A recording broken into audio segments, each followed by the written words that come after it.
I don't know why that makes me giggle every time I see it. Because the joke we made that one week that it was the bear coming.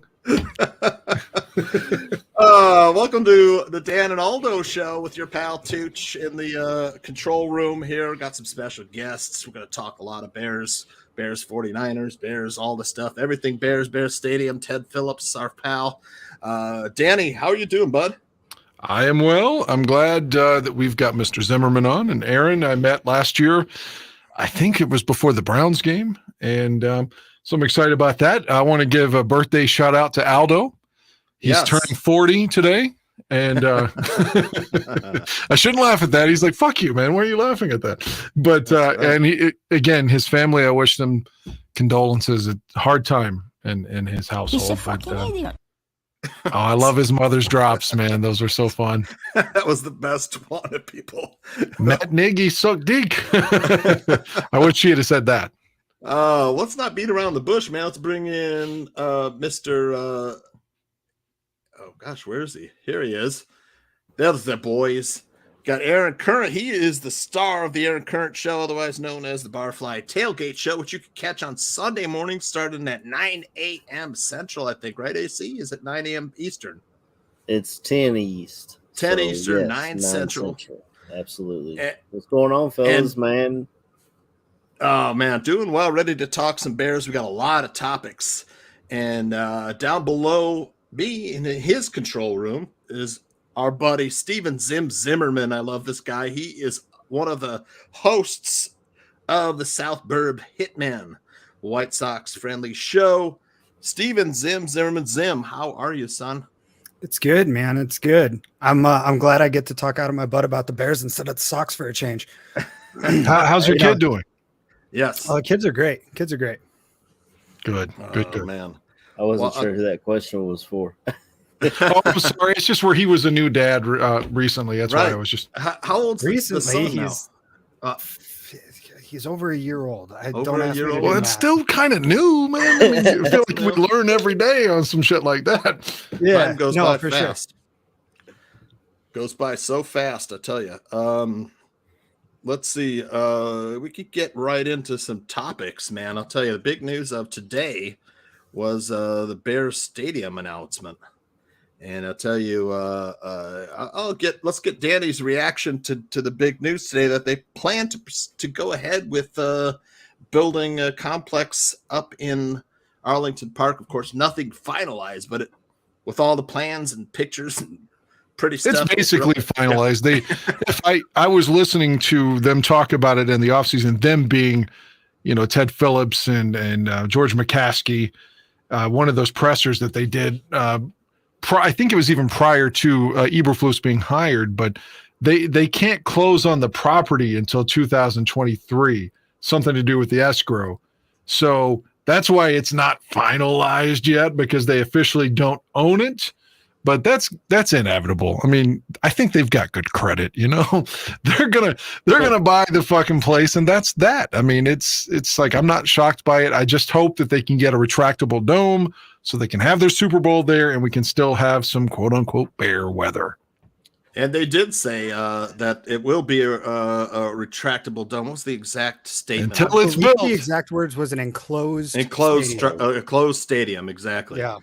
Does that mean it can open up, though? You got to figure, I mean, with bear weather being in the DNA of the team, you got to figure. I would imagine. Yeah. Sorry. At the minimum, I would imagine it's something like what we see up north at US Bank, where they got those 3 big doors that open up and can let all the elements in and nicer, less detrimental weather. Yeah. And AC, what are your thoughts on the Bears stadium announcement today? I thought it was absolutely gorgeous. The pictures that they put out on it.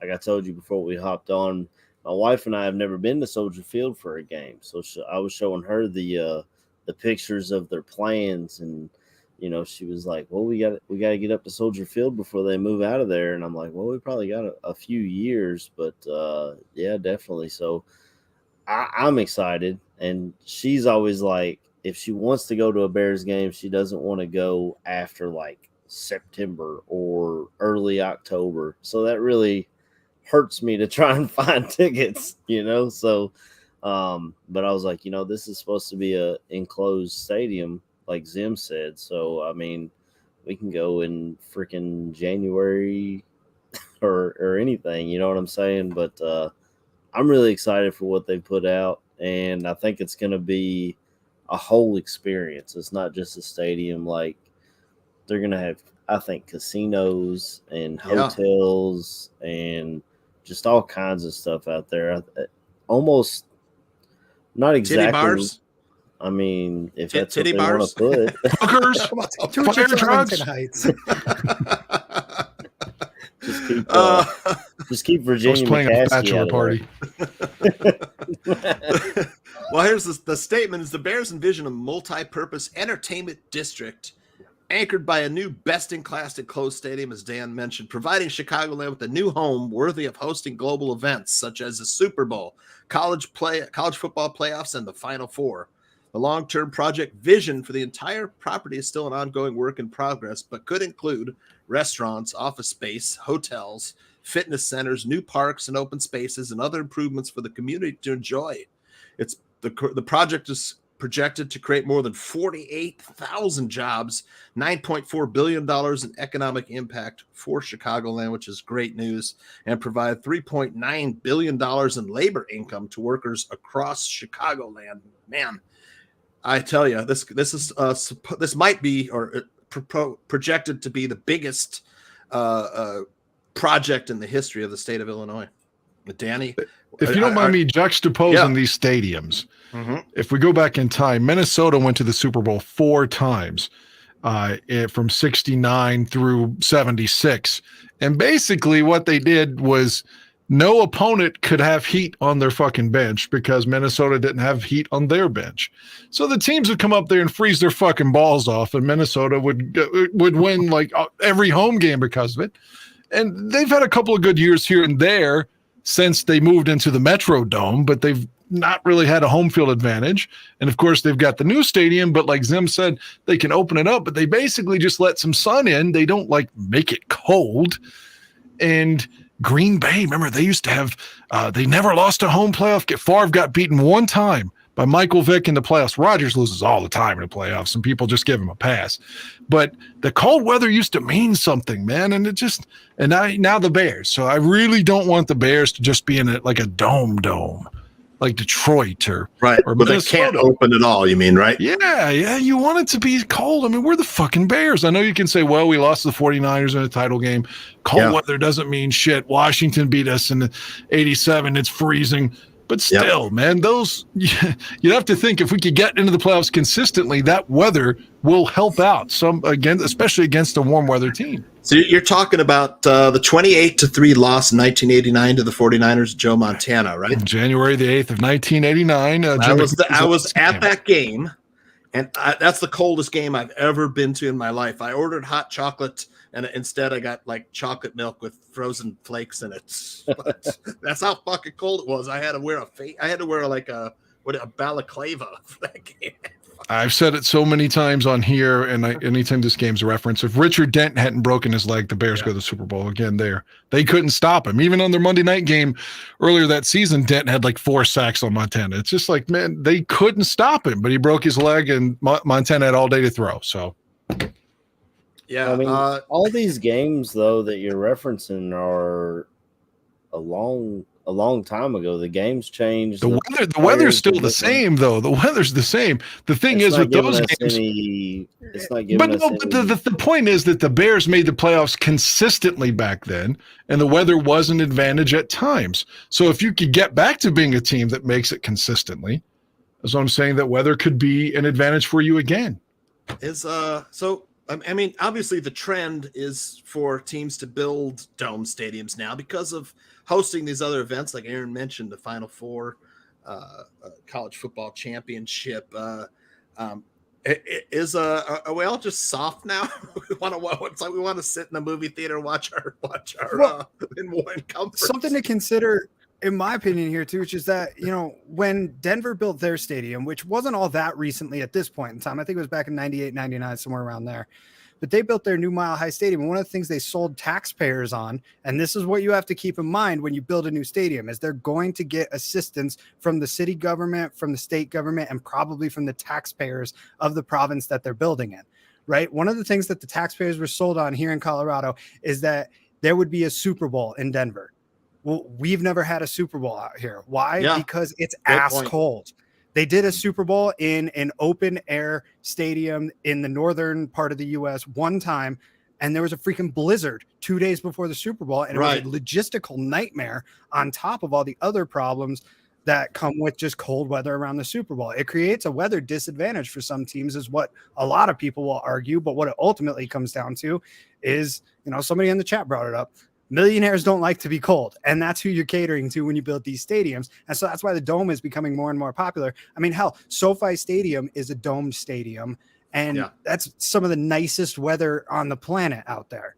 So you take what you get with it, but unfortunately, I think without it being a entirely enclosed dome, not a retractable roof, but a full-on dome, I don't see it being as profitable as the Bears want it to be. I think was it Aaron or Dan said the score said this wouldn't be for about 5 years from now. How Danny, how fast do you imagine we might get to host a Super Bowl if we do get a dome worthy or capable of holding a Super Bowl? If you go by the Rams, I mean, and San Francisco for that matter, or wherever they play in Santa Clara outside of San Francisco, similar to what the Bears will be in Arlington Heights, like 30 miles away. If you consider both of those, there was an announcement for both of those Super Bowls before the stadium was even constructed. So you'd have to think, let's say hypothetically that the deal is done in 23 and it's going to happen. And let's say it's going to open in 26 or whatever. They'll do a buyout of Soldier Field, I would imagine. Then you'd probably like the second or third year that it's open, they would get the Super Bowl based upon those other two scenarios with the Niners and Rams. Right on. All right. The Falcons got theirs really early on too. Maybe like the second year it was open. I feel like even Minnesota did that when they built their. That's what I was about to say. They sure did. They sure did. About 3 years before it opened, they announced that. So let me ask you guys: is 5 years enough time for the Bears to get to the Super Bowl in their own home stadium? Well, let me ask you something first, though. Huh? Will the Bears be sold between now and then? Is all of this part of a ploy to get the team sold? Virginia McCaskey's health is getting worse and worse. I know it's always a topic of discussion in Chicago, but if this team is sold, that absolutely affects everything surrounding this whole situation. I don't think they'll be sold. George McCaskey loves the Bears as much as we do. I legitimately believe that motherfucker will have to die before he gets rid of the team. Aaron? I agree with Dan on that. I met George, and he loves the Bears, doesn't he? Yeah, he does. I mean, just like he said in his press conference, he's a fan. He's not a football evaluator, which doesn't work out as far as putting his hands in football decisions. But he does love this team, and he does want to see it succeed. It's just, I don't know if he knows how to. I guess we'll find out. Absolutely. So what about 5 years? Let's just say Justin Fields matures into a quarterback that many of us predict he will be a perennial playoff contender. 5 years from now, hey man, Justin Fields will have 6 years of starting experience, and the Bears could be a perennial playoff contender. It's quite feasible that they could make a Super Bowl in their new stadium, man. That would be freaking tremendous. New stadium, man. I'm not. It's quite plausible we make that run this year, Tooch. Come on, man. We're gonna talk about that. We'll get to that part. I agree. Let me give you just a small example. I'll come a little bit more modern than the '80s references. I remember '99. Well, they cut Eric Kramer over the summer, and I was so pissed off because the quote-unquote rebuild with the new coach and Jerron and all that was going to be with Shane Matthews at quarterback. I'm like, fuck this bum. No, he ended up having a couple of good moments with the Bears. I don't hate Shane now, but at the time, I thought Shane Matthews was just a fucking jobber, But the difference is in that kind of juxtaposition between these two teams from 99 and now is that we don't have Shane Matthews starting. And that's no disrespect to him. You got a guy that could be your franchise quarterback and that I believe is a franchise quarterback, and he is going to make, like, that team went 6-10. Like, Fields alone can get us, I think, another 3 wins off of that, just off his ability. If he stays healthy, I don't know why. I honestly believe we're going to make the playoffs. I feel it in my fucking heart, man.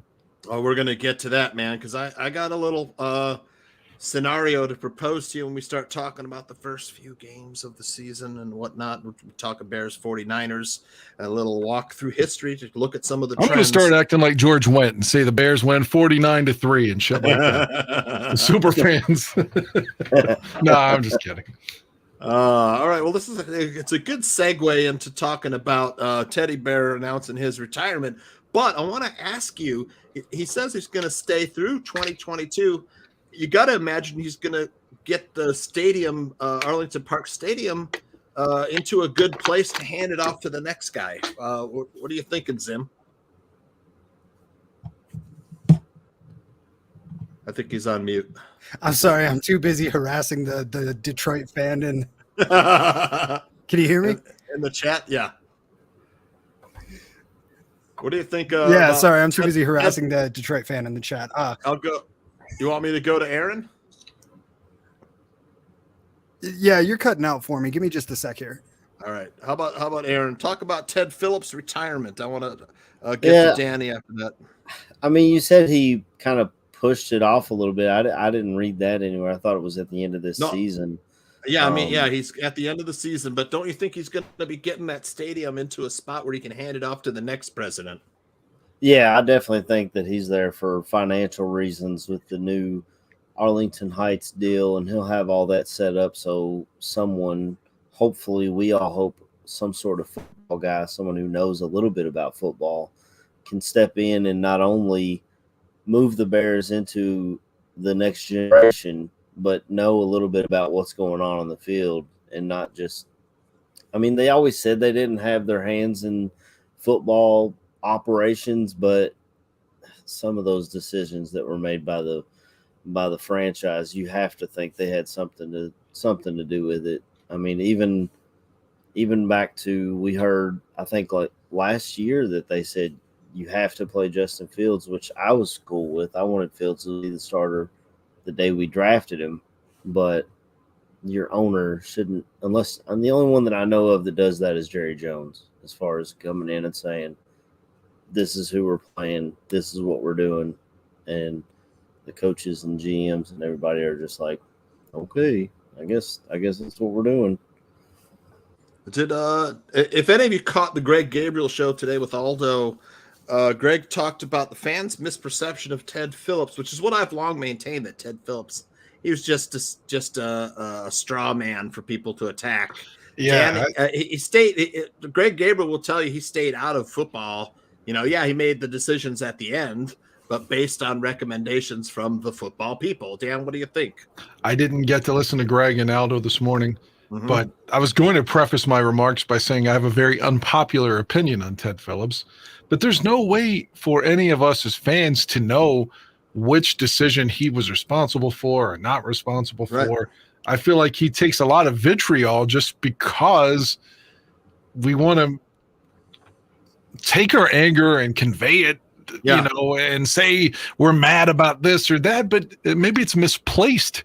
I mean, if I'm Ted Phillips, I'm like, well, fuck you guys. I was here. We won the Super Bowl too. Yeah. So I was here during all the fucking success of the 80s and 90s. So it's like, or early 90s. So it's like, you weren't calling me shit, you know, saying I sucked then. I just feel like none of us really know what Ted Phillips is there for money. I think he's the McCaskey's money advisor. 100%. He helped out with the last stadium, which we can say we weren't happy with, blah, blah, blah. But at the time they were talking about moving to Gary, Indiana. He helped keep the Bears in Chicago for another 20 years, and now he's going to help get this new stadium, and he's going to ride off into the sunset. Exactly. So Greg Gabriel said today his office was right across the hall from Ted Phillips. He knows Ted Phillips well, and he maintains that Ted Phillips is not what the fans think he is. That's what he said today. He was very clear about it. You know, but you know, fans will always have that doubt that, oh, there's some kind of conspiracy, Ted Phillips this, Ted Phillips that. And you know, there's something to be said about separating the football side from the business side, which fans have long suspected it wasn't the case at Hallis Hall. As fans, we don't know, but I've long maintained that I didn't think a lot of this stuff was Ted Phillips. Hey, Chooch, yeah. Obviously we've talked about a lot of movies. How about The Godfather? And we'll say Teddy is Robert Duvall. Yeah. And he's not Marlon Brando. He's not Al Pacino. He's not even James Caan, but he's the consigliere. Yeah. That's exactly right. Exactly right. So I want to talk a little bit about possible replacements, even though George McCaskey told Dan Pompei that at this point they wouldn't identify any possible candidates for Phillips' replacement at this time. But already some names are being tossed around. The team's current senior vice president of marketing and communications, Scott Hagel, a guy who's been there a long time, could be a candidate. Senior vice president and legal counsel Cliff Stein. Those are two in-house possibilities. I know Cliff Stein might be a favorite. He's kind of like Ted Phillips light. Ted Phillips Jr. is a guy who got the contracts done. He was always one of the guys who got our players signed right off the bat. He was one of Nagy, of course, pushed him to the side. Exactly. He wasn't signing the contract. Reading my notes. Oh, I'm sorry. I was going to say he survived that 4-year run where he kind of was demoted. The Bears, they weren't using him to do the contracts anymore, and he survived that. So I could see them rewarding him based upon the fact, like, hey, you stuck with it. It was bullshit. Everybody's upset with Nagy's 4-year run. So here, you get the promotion. I can see that. Right. So I want to talk a little bit about a name that you might not have heard, but that people are kind of buzzing about right now, especially today. And could the Bears consider Peyton Manning as team president, as rumors suggest? Why? Listen to what I got.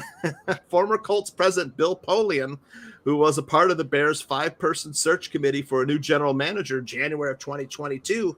He won a Super Bowl with Manning in Indianapolis, and he knows the Hall of Fame quarterback well. He has been saying for years that Manning would make an excellent football executive. Would that get the Chicago Bears fan base fired up? They've long vilified Ted Phillips, but would Peyton Manning get you guys excited, Danny? No.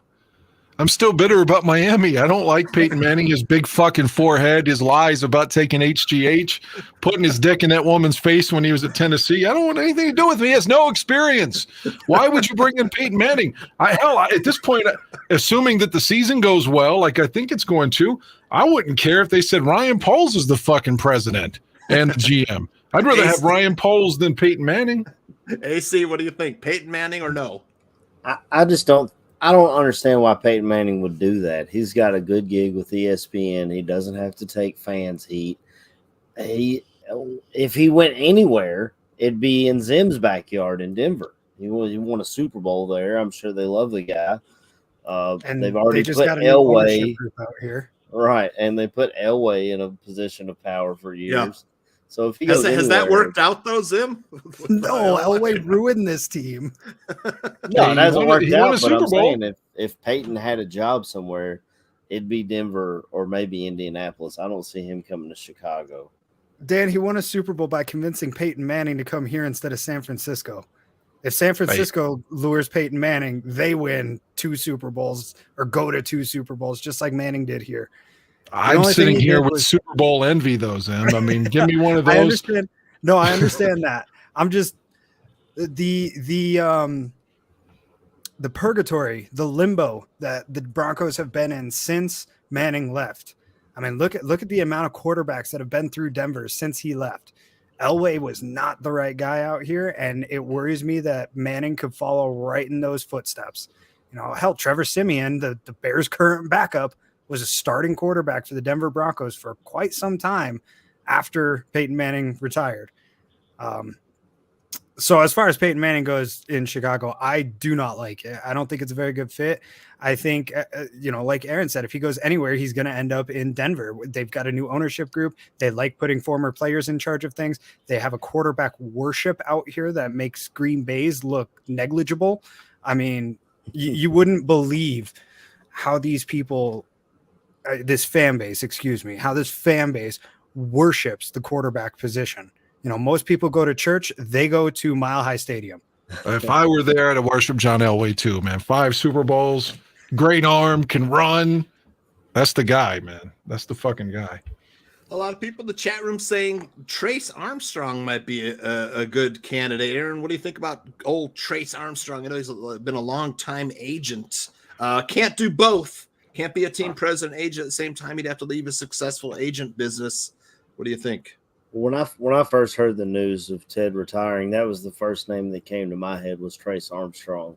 And I don't know if it was just recency bias because he was brought up so often. I don't remember if it was the GM search or what that people kept putting his name out there, fans. I don't know if I really heard it from media or anyone with connections, but I think if you're going to go with a former Bear, that's the position to go because he has connections in the league. Players like him. Fans seem to like him. I mean, unless he and you might be able to offer him more than he makes in his current position as an agency. I feel like it's a good fit if that's the route they go. But, I mean, I didn't know who Ryan Poles was before we hired him. So, to be honest, the person they hire, I probably won't even have a clue who it is until they hire him. More than likely it'll be someone who's doing it for the first time. Danny, what do you think of Trace Armstrong or maybe Gary Fensick? Oh, I love Gary Fensick. Trace Armstrong, to me, and maybe I'm just biased off their careers. Gary Fensick, great career at the Bears. Trace Armstrong comes here because of the Willie Gault trade, which, again, I was severely opposed to. But because we had drafted Donnell Wolford, and the other pick we took with the first round was the Trace. Trace didn't make it past his first deal. He was in Miami right after that. He did the 4 years and was gone. So, I mean, he was okay, but at the end, I mean, he was kind of a failed first-round pick. And I know he's a good agent, but that doesn't mean that he's qualified to be the team president. I just think it's just like Peyton Manning. Like I was saying, how did we know that because he was a good quarterback, Zim was making the thing with Elway, and that's an arguable point. How do we know because he was a good football player that means he can be a good team president? The same could be said with Trace Armstrong. He's a good agent. He's an okay player. How do we know that means he's a team president? I don't know where we always take these leaps, and I'll put myself in there. Fans in general, to me, it's lunacy. Like why? How do we know? Right. It's all speculation until now. I mean, until somebody at long last is announced. Let's get into some other big news. I know we're at the half-hour mark. Bears made a lot of waiver claims, man. 7 waiver claims. Some of these guys, man, I'll tell you. The big news, of course, was Alex Leatherwood, first-round draft pick of the Raiders. I know he was a tackle at Alabama, I think, right? Mm-hmm. Yeah, Outland Trophy award-winning left tackle at Alabama, but his career has not panned out the way a lot of people, including John Gruden, expected when they drafted him at 17. He only went 6 picks after Justin Fields did in that draft, so they thought they had the left tackle of the future, and I don't know if it was the scheme or the coaching, or I'm not sure what the issue was in Las Vegas, but he's a Chicago Bear now. And I'll tell you, nobody else put in a waiver claim for him. That's a little suspicious to me. Right. No other 32 teams, Danny, put in a thing, but you don't pick up a guy and take a $5.9 million cap hit to have him sit on the bench, do you, Danny? Well, that's what I was going to say. Maybe the other teams thought that he would clear waivers and then they'd go after him and didn't realize, because now you're on the hook for his salary, his contract, by claiming him. Right. But I like the acquisition. I don't know. Have they said if he's going to be a guard or a tackle with the Bears? They said the first practice he practiced at right tackle, but I haven't heard anything after that first day. He is such a whirlwind. He is officially listed on their depth chart as the backup right tackle. That was announced earlier today. Good. Wow, I like so the Bears' first depth chart has been announced. Very cool. We'll have to get into some Bears depth chart. So Riley Reed, is he the backup left tackle then behind Braxton? Riley Reed is not on the team. She is on a different website. But Riley Reef is the backup. Reed, my bad. You don't know where Dan's been lately. I don't know, Riley Reed. That's my bad. That's my bad. Is that a porn star? Yes, that is just Dan with the casual Freudian slip right there. Right. You know me, I love pussy.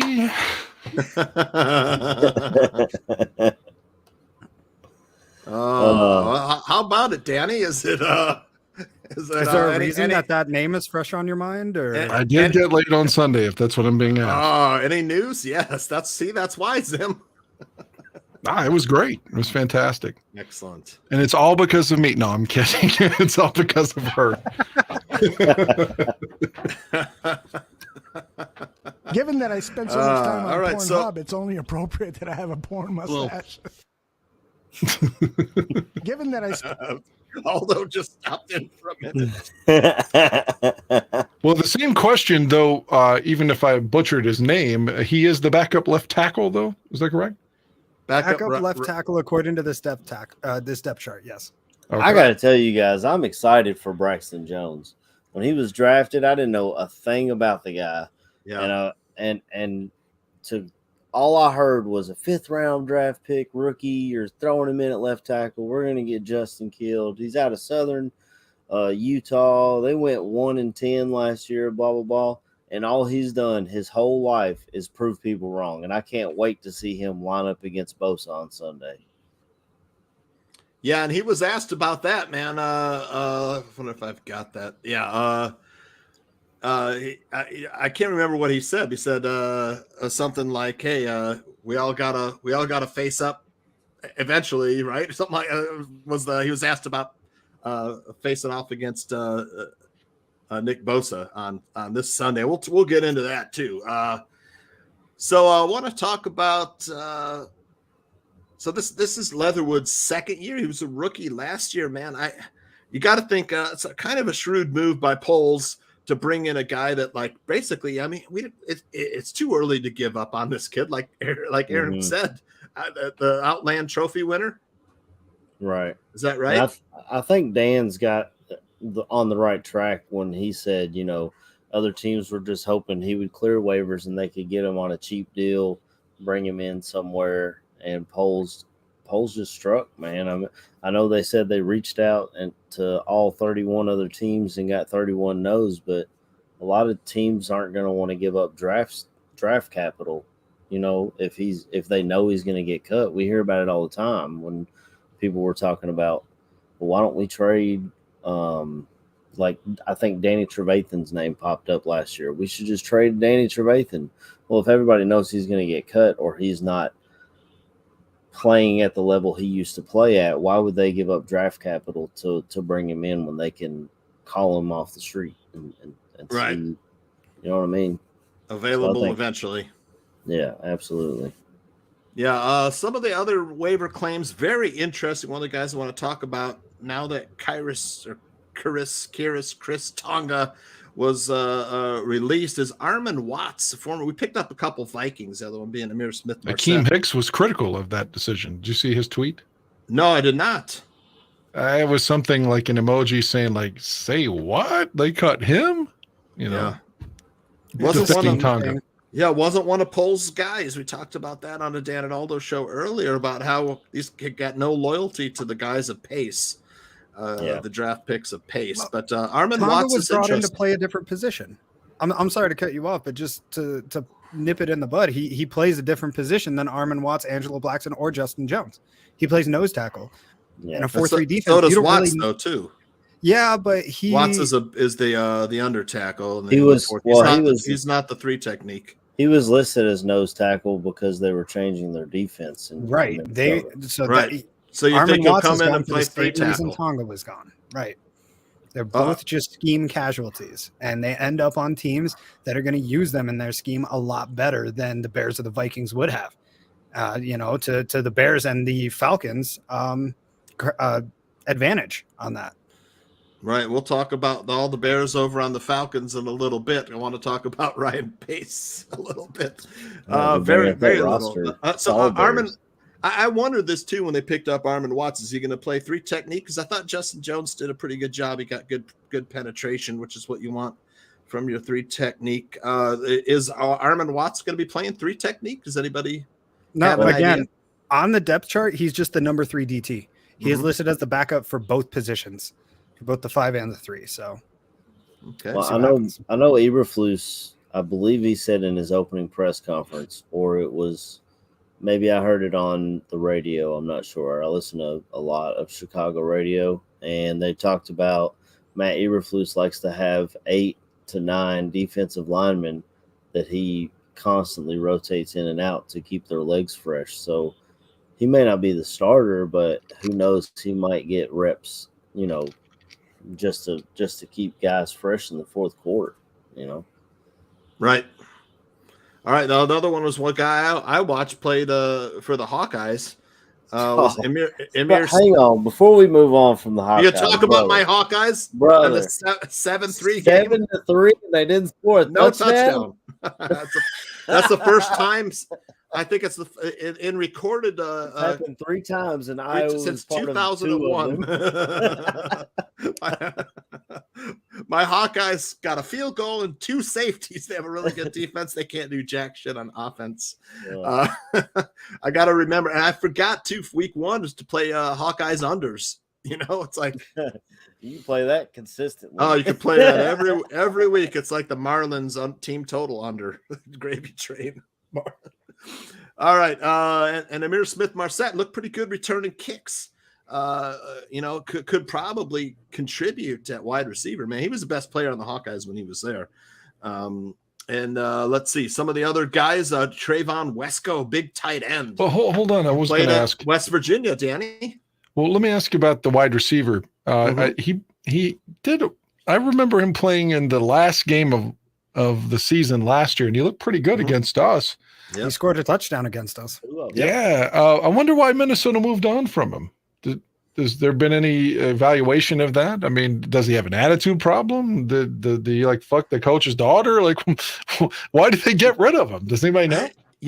The knock has been, this is what I was reading today, was that fans have been highly critical of the new front office in Minnesota, that they're just getting rid of guys that like Armand Watts played in every game last year. And I think he started 9 games. Had 5 sacks for him last year. It had 5 sacks. You don't get rid of a guy like that. And then Smith-Marset wasn't their guy. I think they traded for Jalen Rieger, I think, right? Is that who that's right. Yeah. So and they made he also is a return, made Amir Smith-Marset expendable. But hey, I'm glad we got him because the dude's great after the catch.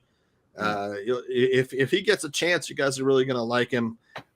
He had 2. So I am Scott says he had 2 touchdowns on us last year. Yeah. Well, let me call an audible here. I know you're running point guard today, but go ahead. Just who do you all think? I'll ask all of you all and just listen, because I don't have an opinion on this yet. I'm pondering aloud. Who on Sunday? Who's active for the Bears at wide receiver? That's a great question. Now, not him. Velus Jones and Byron Pringle are nursing injuries. I know they returned to practice today, but it's a great question. I don't know. Maybe he'll be there returning kicks. I don't know. It's a great question. But you're going to have 5 or maybe 6, depending on special team play, that'll be active. Because the whole roster isn't active on game day. So I'm just curious who would actually suit up. I think he will suit up. I don't think they're going to put Jones back there to return punts with the injury concerns, but we'll find out tomorrow. The injury report comes out. Bears will have a Wednesday injury report and a Matt Eberflus press conference to talk all about it. And again, just to pair it off of this depth chart, Velus Jones Jr. is listed as the number 1 punt returner. Mm-hmm. So if he's healthy, he'll be out there. If he's healthy. They like something in that kid, Mm-hmm. Oh, yeah. Who's listed as the kick returner? Khalil Herbert is the number 1 kick returner with Velus Jones Jr. as the number 2. No Treston Ebner, huh? Treston Ebner is way down the depth chart on kick returns. Mm-hmm. All right, and then he may be getting a lot more carries behind Montgomery than we're aware of. Yeah, yep, I think he will. So too. I certainly think he will because of Herbert's hands. Herbert doesn't have the best hands, and in situations, if you want to use a traditional 3rd down running back and you don't consider Montgomery a 3-down guy, I think Ebner's the guy on 3rd down. He runs with some power. He's a horse, man. I like it. He's got better hands than Herbert. I'll tell you. here's what they said about Emir Smith-Marset. Entering his second season, a young wideout who could develop into a contributor down the line. 4.43 speed and is a threat in the vertical passing game. Also someone who gets plenty of yards after the catch. His upside is what made the Bears a good choice or obvious choice to claim him off waivers. You know, it's more competition, which is what we've always said for years. Like Nagy and Pace didn't do jack shit for competition, and Poles is really like he stacked it so that there's competition at every position, and you gotta like that, man. Another guy they picked up is Sterling Weatherford, who was a former safety who's going to be. I think he's listed as a linebacker. Zim, did you? Is he on the depth chart? He sure is. He's behind Nicholas Morrow, who plays a very similar game to him, a very rangy, speedy guy. Sterling Weatherford, I don't know if you guys got a chance to look at any of his Colts tape from the preseason, but the dude is rangy and he sets the edge very, very well. That's why I think they moved him up to linebacker rather than safety, because as a safety, he was more of a box safety. Well, putting him at the where would he be? He'd actually be the Mike linebacker in this defense. Well, there was another really good spot safety that played Mike for us that did pretty well. He's in the Urlacher spot. He was also a top 10 draft pick, though, so I think there might be a little bit of a talent disparity there. Yeah, but I heard that Ballard was pissed that he didn't make it through waivers to get back onto his practice squad.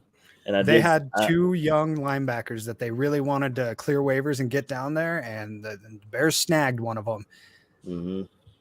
Yeah, I definitely saw some tape on Twitter. There was a guy breaking it down. I guess he was a Colts fan, but he was talking about how good of a guy that the Bears ended up with. I think he had one missed tackle the entire preseason. Fills the gap really well. Speedy, just like Zim said, rangy. I really like that. Was one of my favorite waiver wire pickups, to be honest. Well, and here's my thing with all these waiver wire pickups is that every single one of them, I'm hearing, so-and-so's upset that they lost this player, or so-and-so thought they were going to get this player because they would clear waivers and the Bears managed to stop him from hitting free agency. And, every single one of these guys, it seems like teams were hungry for him. So it's really cool to see Poles going out there, being active, not being afraid of, they got a lot of guys on the waiver wire. They must be desperate. No, he saw a chance to get free players and went and got them. Right. And the tight end that Tooch talked about, I think they had the most waiver claims put in for them. The Bears just happened to be the highest team in that order. So I don't know much about him either. West Virginia Mountaineer. They got beaten by Pitt, and then everybody here was like suicidal. So I hope I don't feel the same way Sunday. I texted Sylvester too, Dan. Oh, what was his reaction? He said it was a great game, just bad result. One of my favorite games ever was when Dave Wanstedt coached at Pitt, and West Virginia just needed to win one game and go to the national title game, and they were 28-point favorites. And all the people that talked shit to me the year before and the Bears lost the Super Bowl to the Colts, they're West Virginia fans. So Wani goes in there 28-point underdogs in Morgantown and beats those motherfuckers. And I was like, now you know how I felt when my dreams were crushed. Man, that reminds me of when Kentucky played Louisville with Lamar Jackson at quarterback. They were like one of the biggest underdogs in history. They went in there and Lamar Jackson fumbled the ball away and Kentucky won the game. That's crazy that you got kind of the same story there.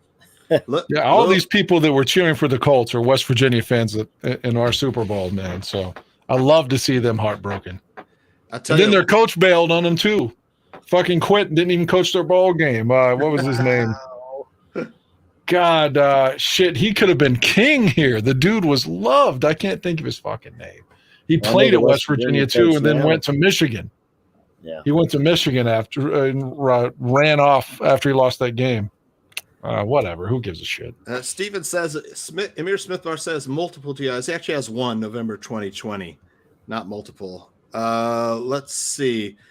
After Trayvon Wesco, we picked up Kingsley Jonathan and Josh Blackwell, who probably just depth their practice squad players, but I want to talk a little bit about Ryan Pace and Bears East. You know, he has been collecting former Bears players over there. So listen to the list of Ryan Pace Bears players that are over there right now. There is Damian Williams, who was number 8 here. Wide receiver Demir Bird, who's Dan Aguire's a fan of. He had a great catch against Seattle to win the game last year. Great catch. Linebacker Nick Kwiatkowski is over there. West Virginia player too, I think. West Virginia Mountaineer. Rich Rodriguez was that coach's name. It just popped in my head. Rich Rodriguez. Right. Abdullah Anderson, defensive tackle. Jermaine Ifedi, the guy who pulled Tevin Jenkins out there, told him to not protect his quarterback. If Aldo was here, he would tell you how big Ifedi's ass is. He always mentioned.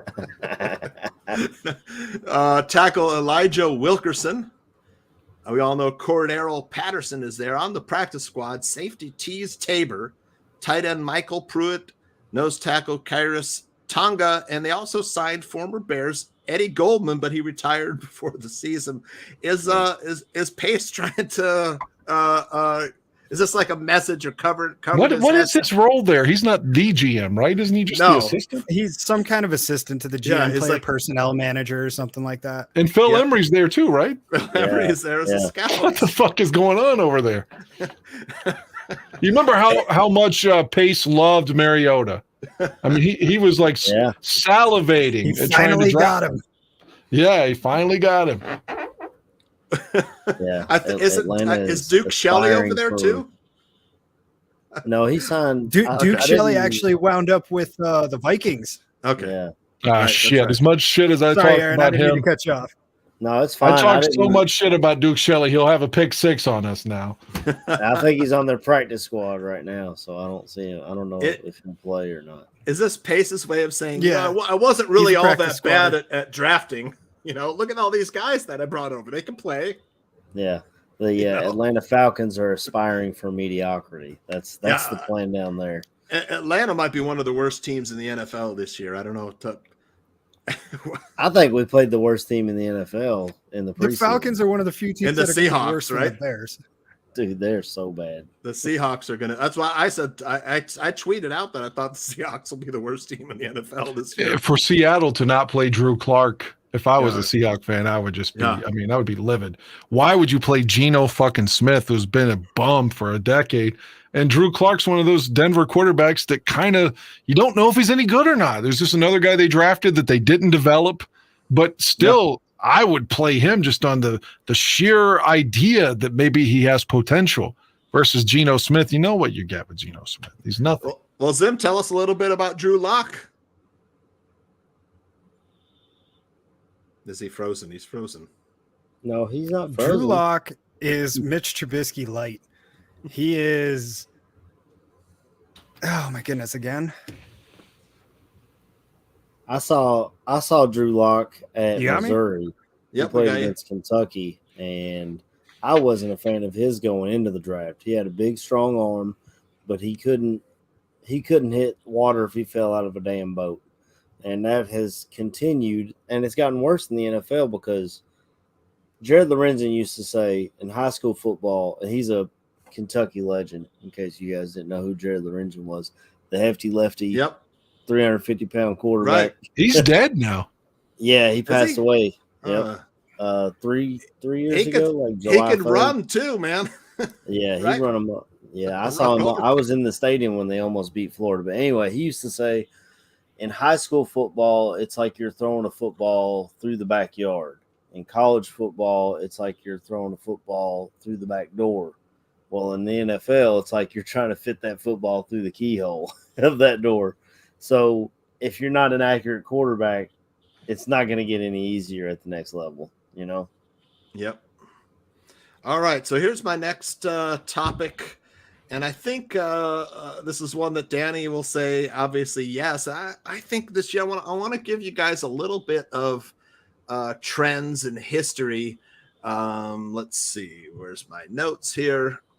Since 1999, the Bears are 4-1 when facing the Packers in Lambeau Field with a new head coach, Danny Dick Geron, Lovie Smith, Mark Trestman, and John Fox. They all won their first game in Lambeau. The only loser was Matt Nagy, right? After having a 21-3 lead, right? And Aaron Rodgers mounted a big comeback. And you could feel while high on Percocets that he admitted to. And all of us, I'm sure, felt the same way watching the game. You could tangibly see the momentum shifted, and it was like that old Buffalo Oiler playoff game when they were down 35-3. You're like, oh man, they're going to come back and do it. It's like we couldn't stop it, and it was happening in front of everybody. But Nagy couldn't make any adjustments to do anything. That was one of the worst losses ever. Yeah. Right. The defense was the only reason they even had that lead in the first place. Let's be honest. Like Khalil Mack's only good game. It was Mack's best half of football, I think, in his entire career. Yeah.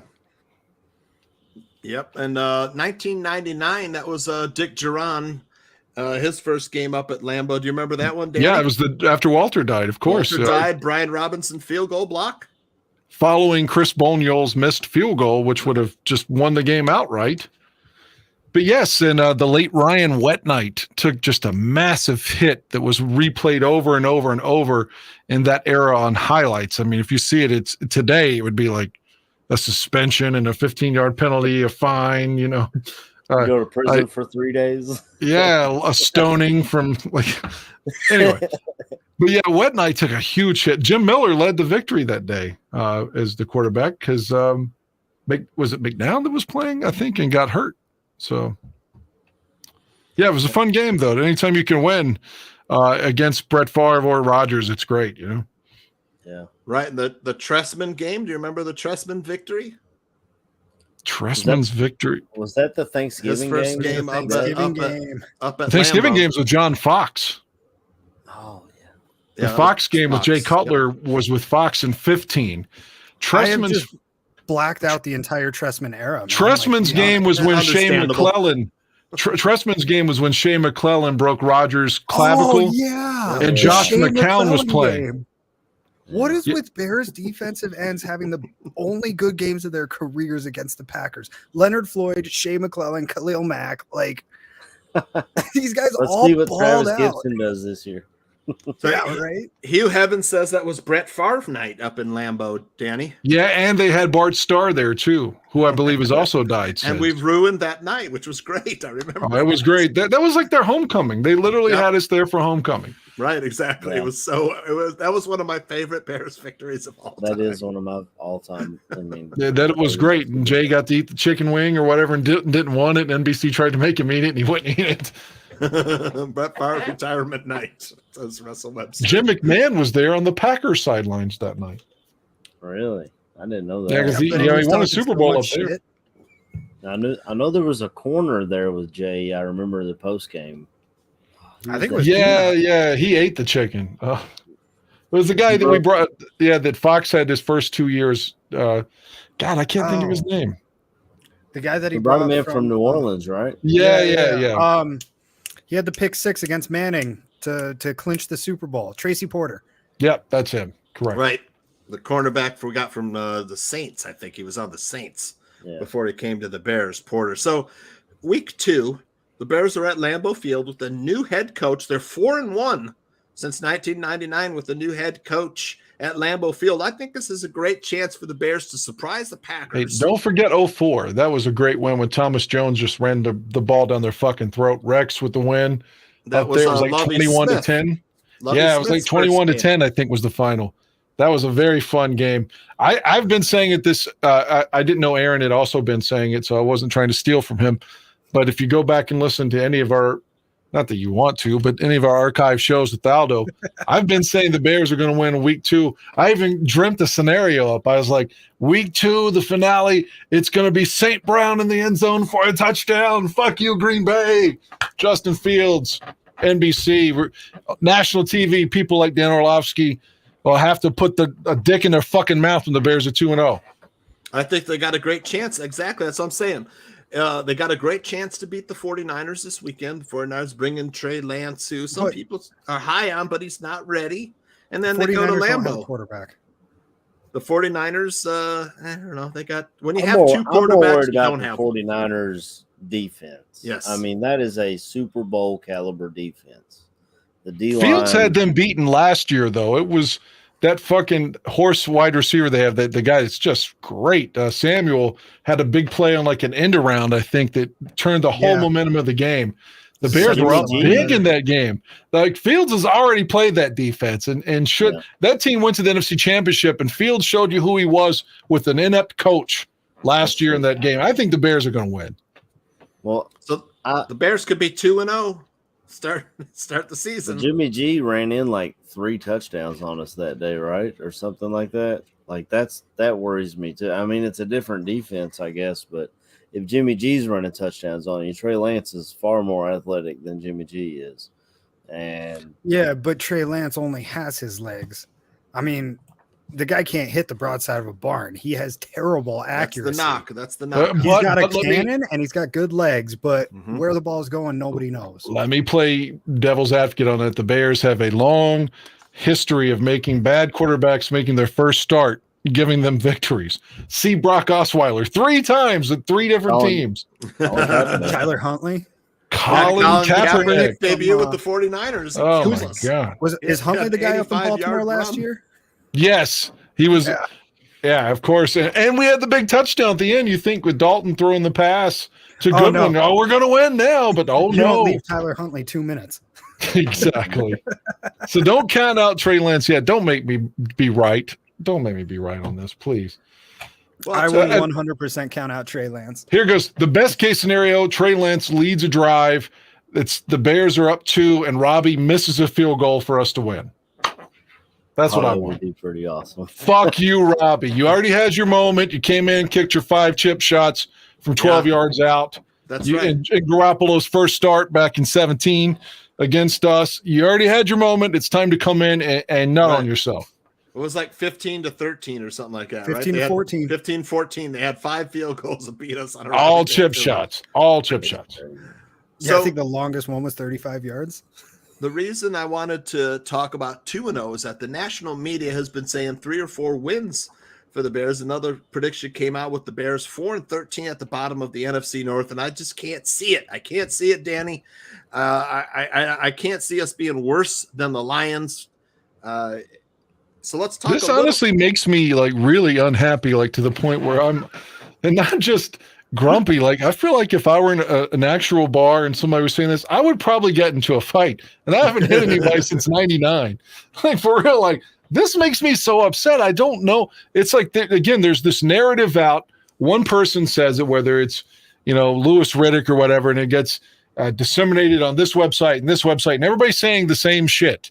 It's like no one has an individual opinion, and suddenly the prevailing thought is that they have to be bad because everybody else says they're bad, and they don't take into look at anything with actual context, with Fields, with the real coach, improvements at so many positions, an easier schedule on paper. There's more depth, better offensive line, better corners, better secondary. Why wouldn't they be better? I don't get it. I just don't get it. Danny Hugh Heavens says Robbie did the fist bump at our sideline after that 5th field goal. Remember that? You know what? Robbie at least beat Green Bay last year, so fuck it. I'm glad he knocked them out. And I love when Garoppolo said fuck Green Bay too. Yeah, that was pretty great. AC, I'm a little worried about the 49ers running game. They're a good run first team. They have some pretty good running backs. They always seem to really have running backs that just they you can plug anybody into that run system. The Shanahan run game is beautiful to watch. What do you think? How good are we going to be stopping that 49ers run game? I mean, that's what I was going to touch on, was that it's the scheme. I mean, Raheem Mostert, former Bear, Elijah Mitchell, even back to Terrell Davis, if you want to point to his dad. He was an undrafted, I'm pretty sure an undrafted free agent or a late round draft pick, and he's a Hall of Famer. He was a 6th rounder, I think. Well, I'm not saying that he didn't put in the work to be that great, but you don't expect that out of a low round draft pick. And I think it's the scheme, and I don't know, man. Because when I watched us it's hard. Like, what do I have to go off of the preseason? The 3-0 Bears in the preseason, right? goddamn Undefeated preseason. I'll take that title belt, I guess. But I just don't know what. And they were talking today. I was listening to press conference clips when they were talking to Darnell Mooney, and he was like, "Yeah, we got a lot we haven't shown you guys." So I don't even know what they let us really see in the preseason other than certain players. I think it's going to be a great matchup, to be honest, but it could be like a defensive struggle. I'm like 14-10 type game. But I called it a loss when we were doing our season projections on the Barfly Tailgate show. Just because of the Niners defense, and I wasn't sure how to feel on ours yet. And I really don't know if I can call it. I mean, I think the spread on the game even is, well, actually the spread's like 7.5. So we're down. We're spotting 7 at Soldier Field. Yeah. Yep. I'm just. Oh man, I take that. If I bet, I would take. If it sticks. You got Tucha's free pick of the day right there. I already put my bet in. I got Bears plus 7.5. And I tell you what, I'm going to play the Bears on a teaser, 6-point teaser with the Vikings plus 4.5 to tease that number up through key number 7 and 10. I'll have the Vikings plus 10.5 and the Bears plus 13.5. That's going to be my top teaser for next weekend. I already got my ticket for Bears plus 7.5. You want to give me Bears at home plus more than a touchdown? I'm going to take it every time, especially against a team that's starting a new quarterback. Not only are the Bears going to cover that fucking spread, they're going to win the game outright. I don't want to be Joe Namath here, but they're going to win the game. I guarantee it. Right on. I love the efficiency of bourbon. I do. Just I might be a little drunk, but hey, Danny, 2-0. Can you see it? Yes, I can. All right, Zim. It all depends on how week 1 goes. I hate to be that guy, but I gotta see the product on the field before I commit to it. The AC 2-0. Yes, you think possible? Right? I got us winning in Lambeau. I think that the Packers will fall off with the new wide receiver core. And I felt it. I felt it when the schedule came out. You know, I feel like the Chicago Bears are looking for bulletin board material, and the media and Rodgers gave it to us last year by saying, "I own you." Absolutely, everyone else is following right along with him, just giving us everything that they need. The entire receiving core for the Packers is brand new. They're returning guys, Alan Lazard, who can't catch a cold in the middle of February. Come on, man. Wait a minute. Hold on a second. You're talking about the state of Iowa's all-time leading receiver, AC, Alan Lazard. Yeah, there's a reason he was in Iowa. Iowa State. He played at Iowa State, played at high school down the road from me at Urbandale High.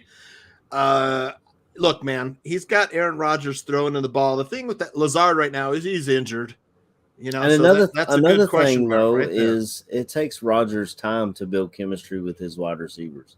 Even back to Jordy Nelson, to Randall Cobb, to even Devontae Adams. Each time he's got a guy that he locks in on, but it takes him time to build that chemistry. Yeah, we're catching him in week 2.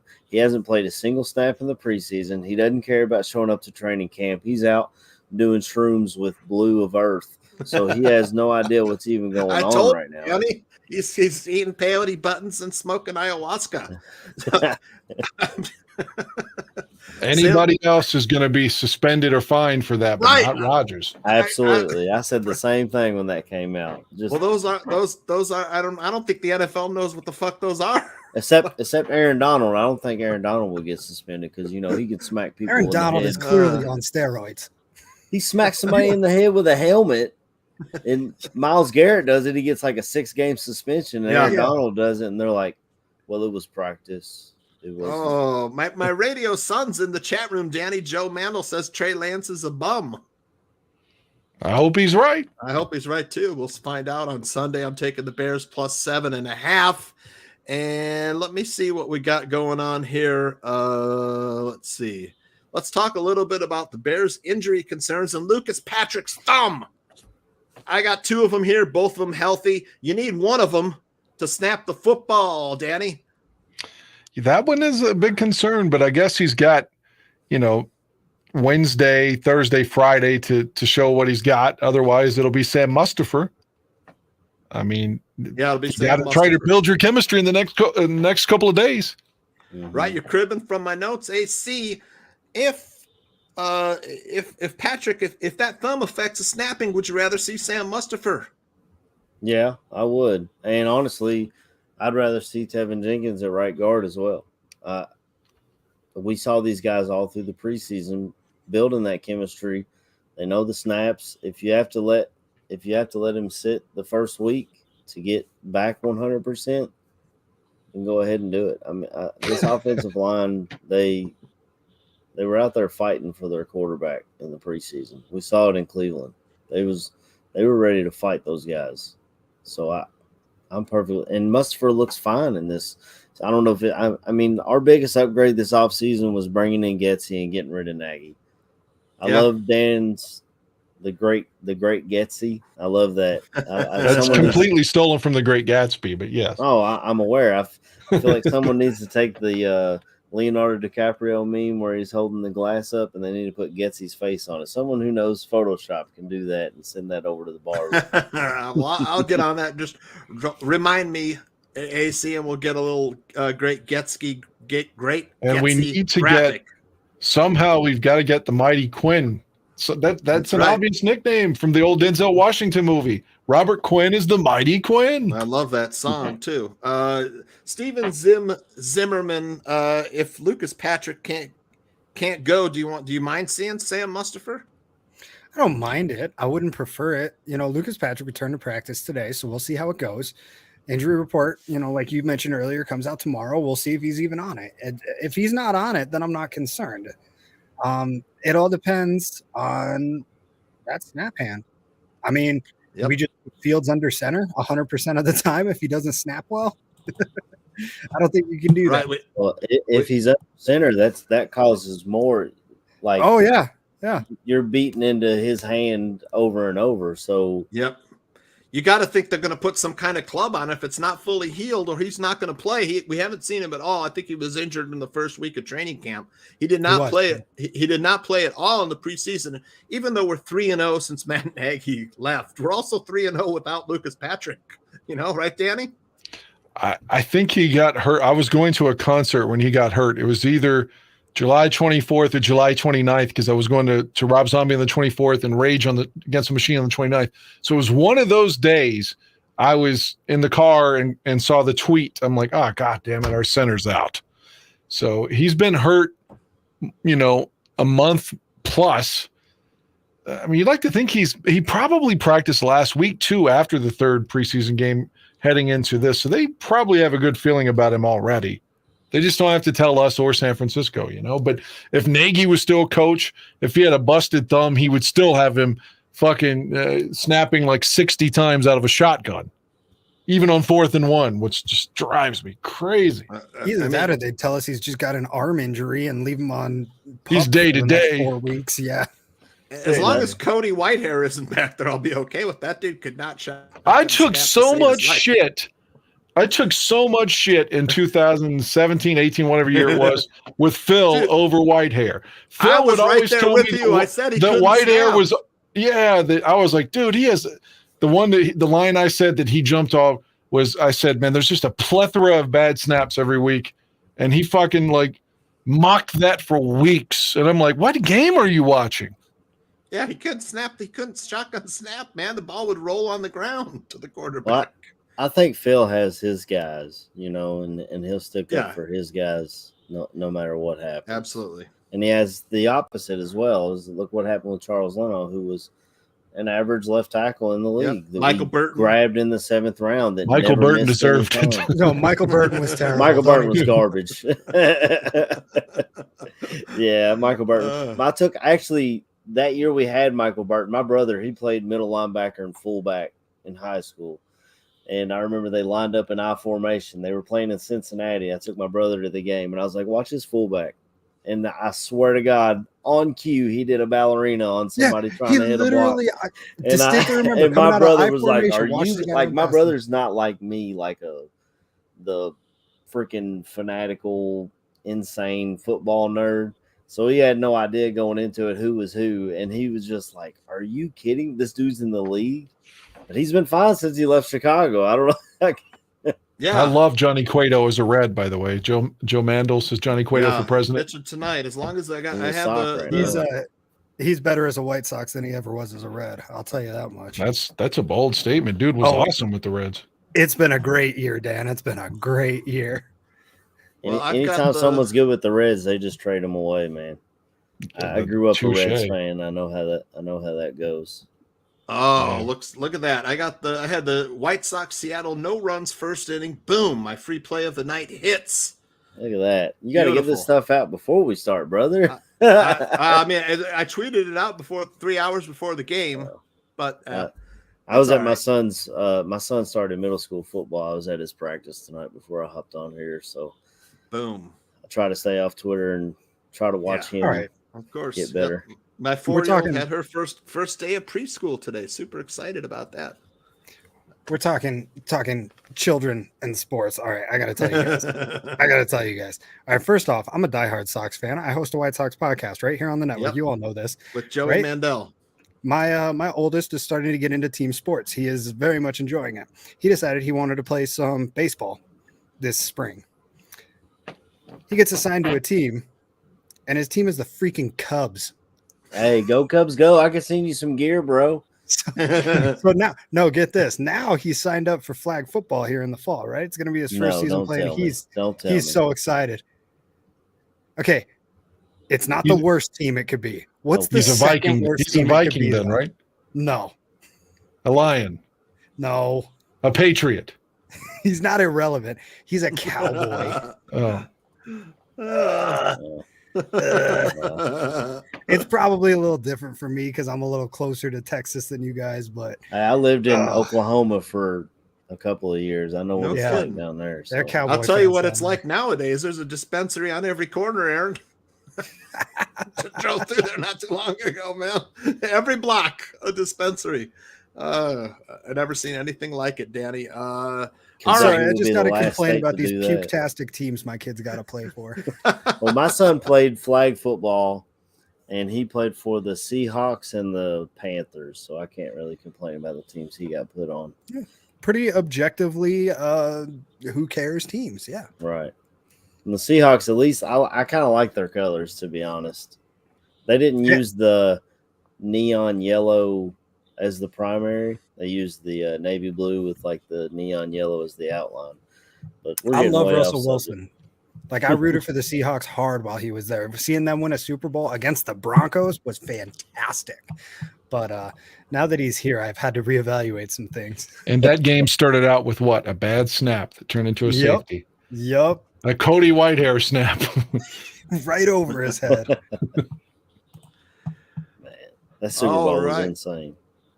I have got a few of ESPN's Justin Fields predictions. Let me show you, tell you what they've got for Justin Fields predictions. This is what ESPN came out with today. Justin Fields predictions. They say 324 of 515 for 3,644 passing yards, 18 touchdowns, 15 interceptions. Give me a break. Only 18 touchdowns on 15 INTs, 104 carries, 602 rushing yards. I could see that. Only 3 rushing touchdowns, though, man. I would not be surprised if he gets closer to 10. That's just me. I think they're going to run some rollouts on the goal line, wildcat or, RPOs down there where you get Fields a chance to get in the end zone on short yardage at the goal line. What do you think, Danny? 3 rushing touchdowns. That seems awful light. What was the touchdown interception ratio again? 18 touchdowns, 15 interceptions, but that's passing. Damn, man. Why does this guy get no respect whatsoever? I tell you. It's got to be because he's with the Bears. It's got to be. He's with the Bears. Absolutely. Yeah, this guy would be like, this is a guy that they would market as a superstar if he were almost anywhere else. I can't wait to see him shut these motherfuckers up, man. Like, I feel like that's why they're so hyped about Trey Lance is because they feel like they have to be Because if it's not Trey Lance, it's Justin Fields. And yet, objectively looking at the two players, it's so clear. One of these guys is much better set up for success than the other, just based off of their collegiate play, let alone their experience in the NFL. Now, Trey Lance could come out and be a great guy, but it's not going to be immediate. It's not going to be on Sunday against the Bears. Yeah. I mean, Trey Lance has gone 2 years without playing football. So they talk about Deshaun Watson showing his rustiness, his first preseason action. And when he did play, he played for Division III, correct?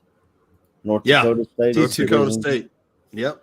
I mean, they're great in their division at their division level, but it's not like this guy came from LSU or Georgia or something. That's FCS too, I think, isn't it? Is it FBS or FCS? Sure is. It's FCS. Same place Carson Wentz came from, and look how well that's worked out. Yeah. Arguably the I worst. was wrong about Wentz. When Wentz came out, dude, I wanted him so bad. I thought he was going to be. Why does that guy have so many like boils and shit on his face? He looks like he needs to take a bath. Wentz always has bumps and shit, and he looks like he would stink. He looks like the kind of guy that would have armpit odor just horrifically. Maybe that's why he can't stay in a locker room. Like they always try to get rid of his ass. Maybe he does stink, Dan. I've mentioned this before, but to show you the lack of character that guy had, in addition to being a dirty looking, like never take a bath motherfucker, as soon as they won the Super Bowl, go back and watch it. The game has just ended. In less than 30 seconds, Foles is walking off the sidelines. He comes up to Nick and says, "Next year, the MVP is going to be mine." Why would you? Yeah, it was live on NBC's broadcast. He goes up and because Nick Foles was Super Bowl MVP. Yeah. He goes, this is mine next year, or something to that effect. It's like, what a fucking piece of shit. I mean, Drew Bledsoe didn't do that to Brady. I mean, wouldn't you just be like, great game, man? Fuck yeah, we're champs or whatever. Phil Simms didn't do that to Jeff Hostetler. I'm going years back now, but still, like when the backup wins, God, give him some love. Like that man, I was like, fuck him. He's a piece of shit, man. The owners are always like, trade the guy with BO. Get him out of here. Right? Exactly. Sorry, AC. I'm just talking draft process. I liked him in the draft process. I thought he was going to be better than he is. And they all played in that North Dakota State. That was a pro-style system, but like Zim said, not a level of competition. You can say it ain't the SEC. Yeah, my high school played a pro-style system, and there's not a single NFL player off of my high school team. So, like, who cares? What does that have to do with anything? Can a dude play? That's all you should be looking at.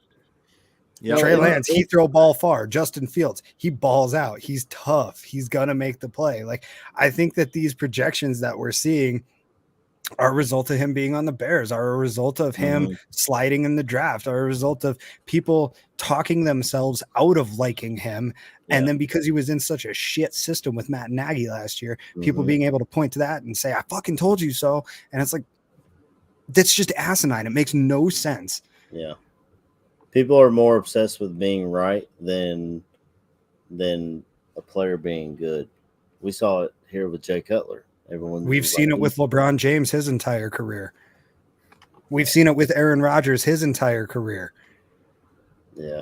These guys aren't that good, but then people want to call them good. So the officials start turning the game to make it look like they're good. And then a Netflix series comes out starring Tim Donaghy who tells you that they're doing that.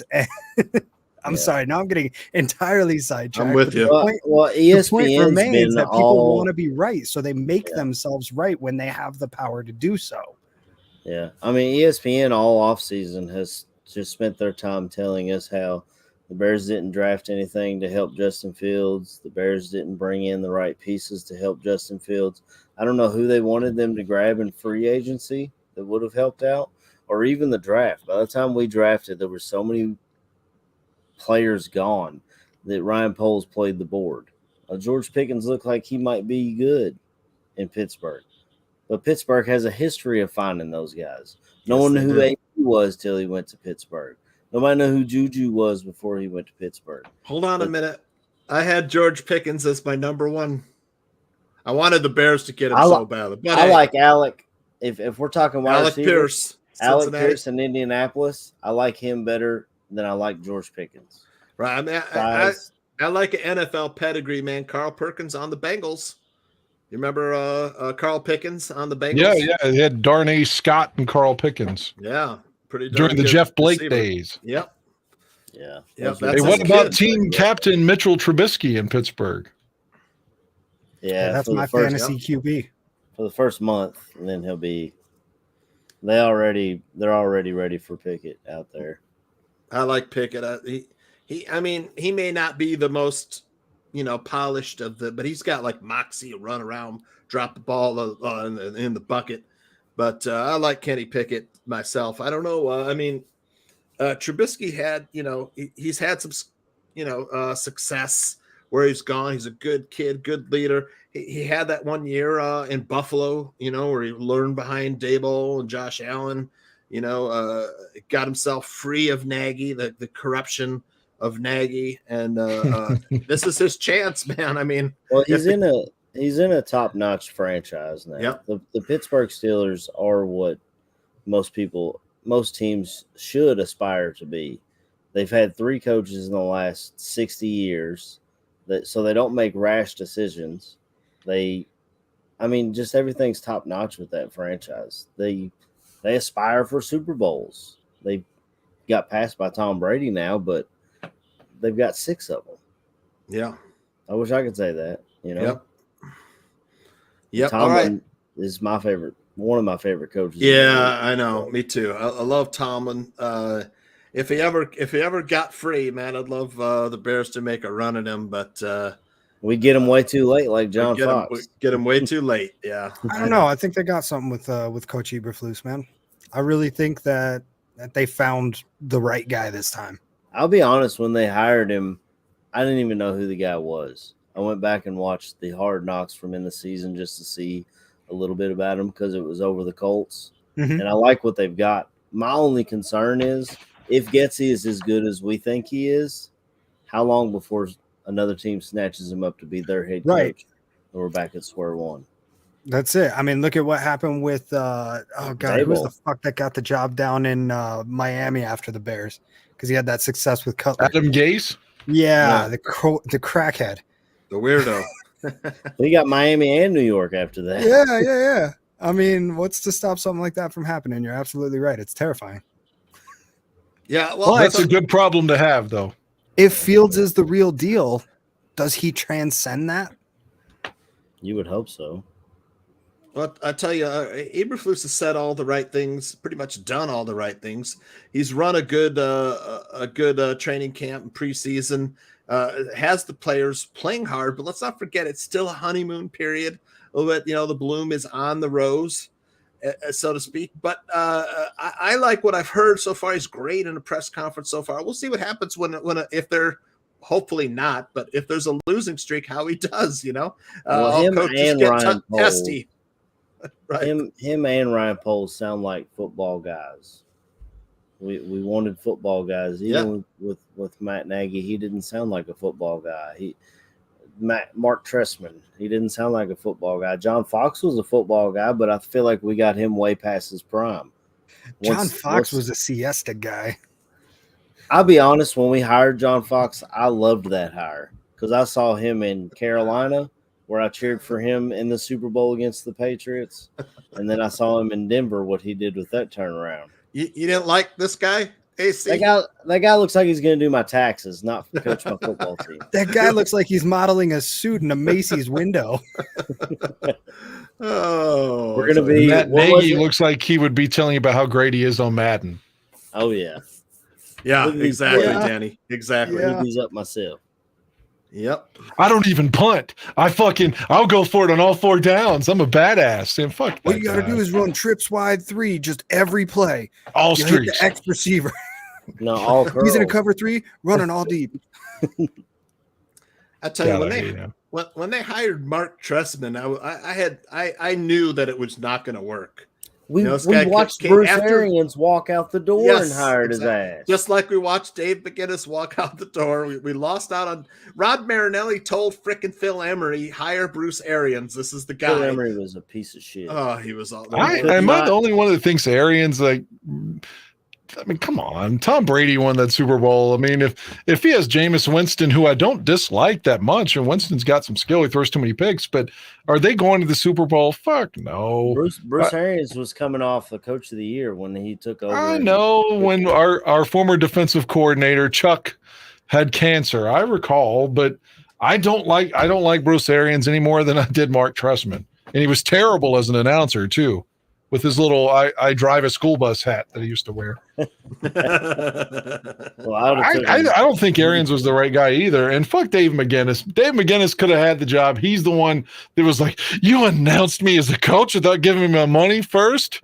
Fuck that sanctimonious son of a bitch. He was like 3-13 every year as a head coach. Fuck you. I'm glad he's a failure. Screwing the Bears.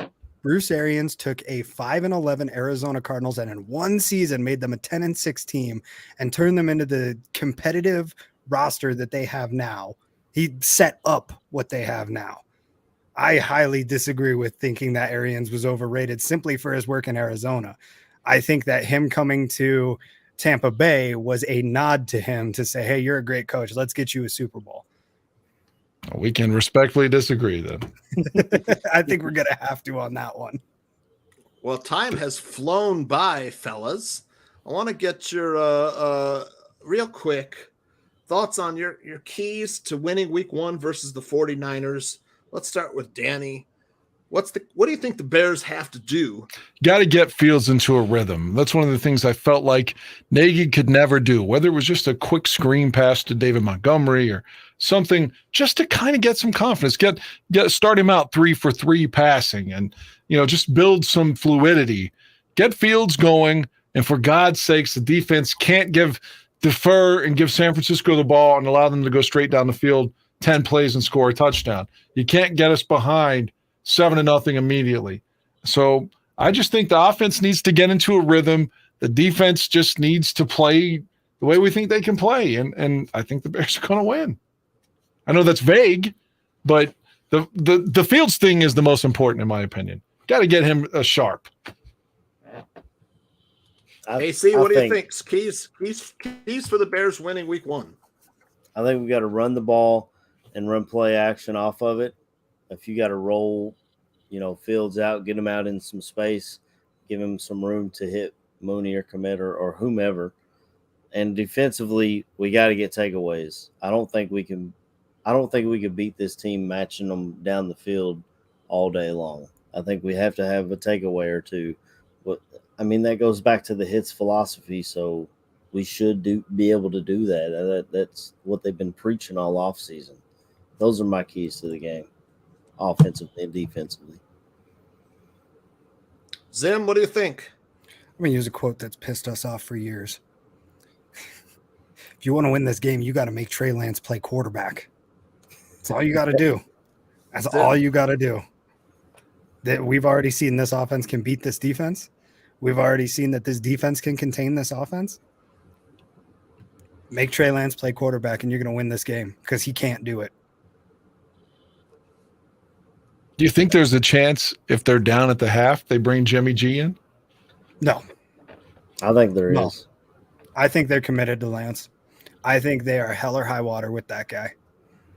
I think they brought Jimmy G back to have that insurance policy. Depends on how far they're down. Like, if they're down 10-plus points, they'll bring Jimmy G in. No, I think they brought Jimmy G back because he was too expensive to cut and nobody wanted to trade for him because he's not that much better than Trey Lance. He's better than anything they got in Seattle we just talked about. Oh.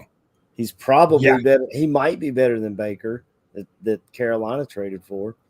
I think he's better than anything the Jets or Giants have. Well, the Jets and the Giants are both committed to their guys. The Panthers made their decision with Baker Mayfield. And Seattle, I genuinely think, has no idea what they're doing. Maybe they're tanking. Maybe the Seattle's. They might like this upcoming quarterback class. Yeah, they might. All the same, I think people have seen enough of Jimmy Garoppolo. They know what he is. He's a guy. He's Deshaun Kaiser. He's beaten Green Bay multiple times in the postseason, though. So I like Jimmy Garoppolo. Yeah, his last 2 years as a starter, he went to the Super Bowl and the NFC Championship. Yep, and they're going to throw him away for a guy who hasn't played since high school. He had one of the worst passes I've ever seen in the title game to lose it last year, though, when he turned the ball over or whatever it was. And that's just Matt Stafford tried to lose it, but their safety dropped the ball. You bring up Matt Stafford. I got a question for you guys when we have a second about it, but I'll wait until we get to that point. I'm with Laro. You got to stop the 49ers run game because that's going to allow Trey Lance to do quarterback things like Zim said. You got to stop the run and force Lance to be a quarterback. So Stephen Me says that Mark Trestman looks like Report of the Week. Don't know if you guys know who Report of the Week is. What do you guys think? Same guy? Oh, separated at birth? Food review. You know, that guy looks like the Potsy, the Bears beat writer, if he was younger. That was for you, Mark Steven. Potash. Right. You got to stop Deebo Samuel on that fucking end around. That's, like I said, that's turned the whole game last season. It was on my birthday, no less.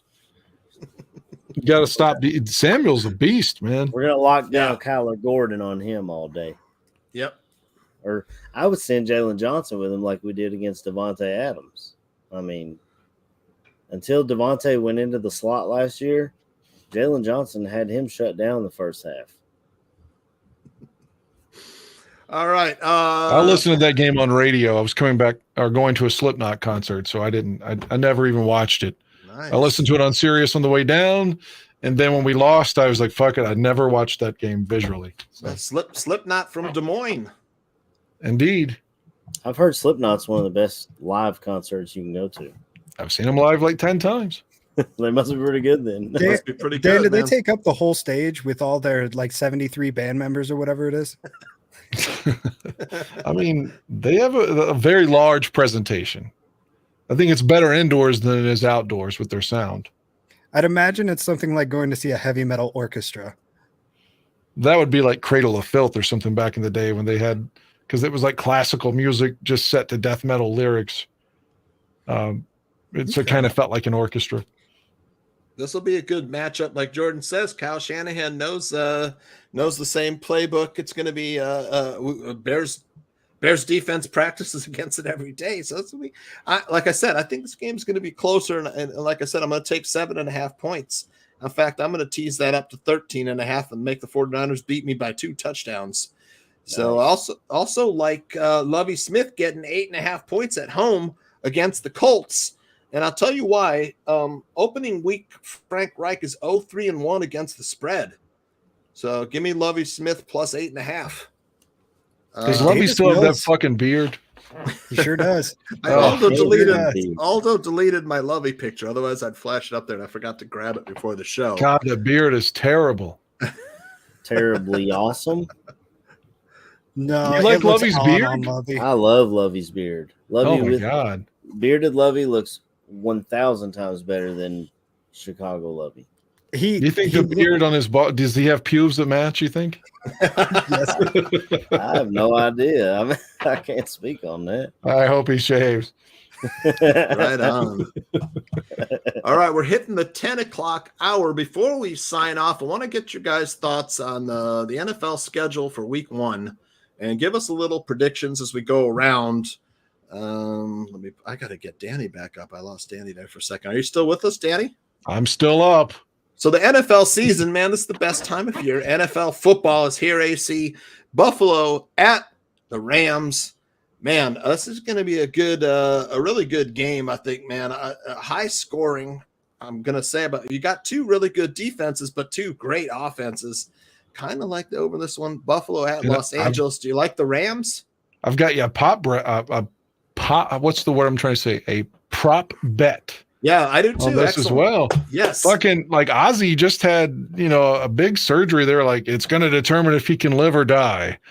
And that was like June. And he's got Parkinson's and he's supposed to be doing the halftime show and doing his album comes out Friday. does Ozzy die on stages? I'm not trying to be funny. Can he do it? He's like 75 and he's not well. I hope he gets. I'm not even a fan, but I hope he gets through it. He's playing the halftime show. Wow, that's killer. Yeah. Yeah, his new album comes out Friday too, so he's promoting that. But literally, they said the surgery he was having a few months ago, like, was going to determine the quality of life the rest of his existence, and now he's on stage. He is using a cane to get around these days. I have seen that, but I think he pulls something like, I think it was Axl Rose who did a few years ago, or I know Dave Grohl did it at one point as well, where he'll make himself a throne and just perform from there. He won't be too active. Well, Dave and Axl both had broken legs, though. So, well, yeah, but I mean, if you can't walk, it's the same difference. Yeah, I hope he can make it. But to answer your question, Buffalo at LA, I mean, I don't know who. Usually the Super Bowl championship team, even if they're not good the next year, they usually win that first game. That's right. You're reading from my notes, man. They're 3-0-1 against the spread. Last 4 seasons, the Super Bowl winner has won and covered. AC, you like the Rams or the Bills in this game?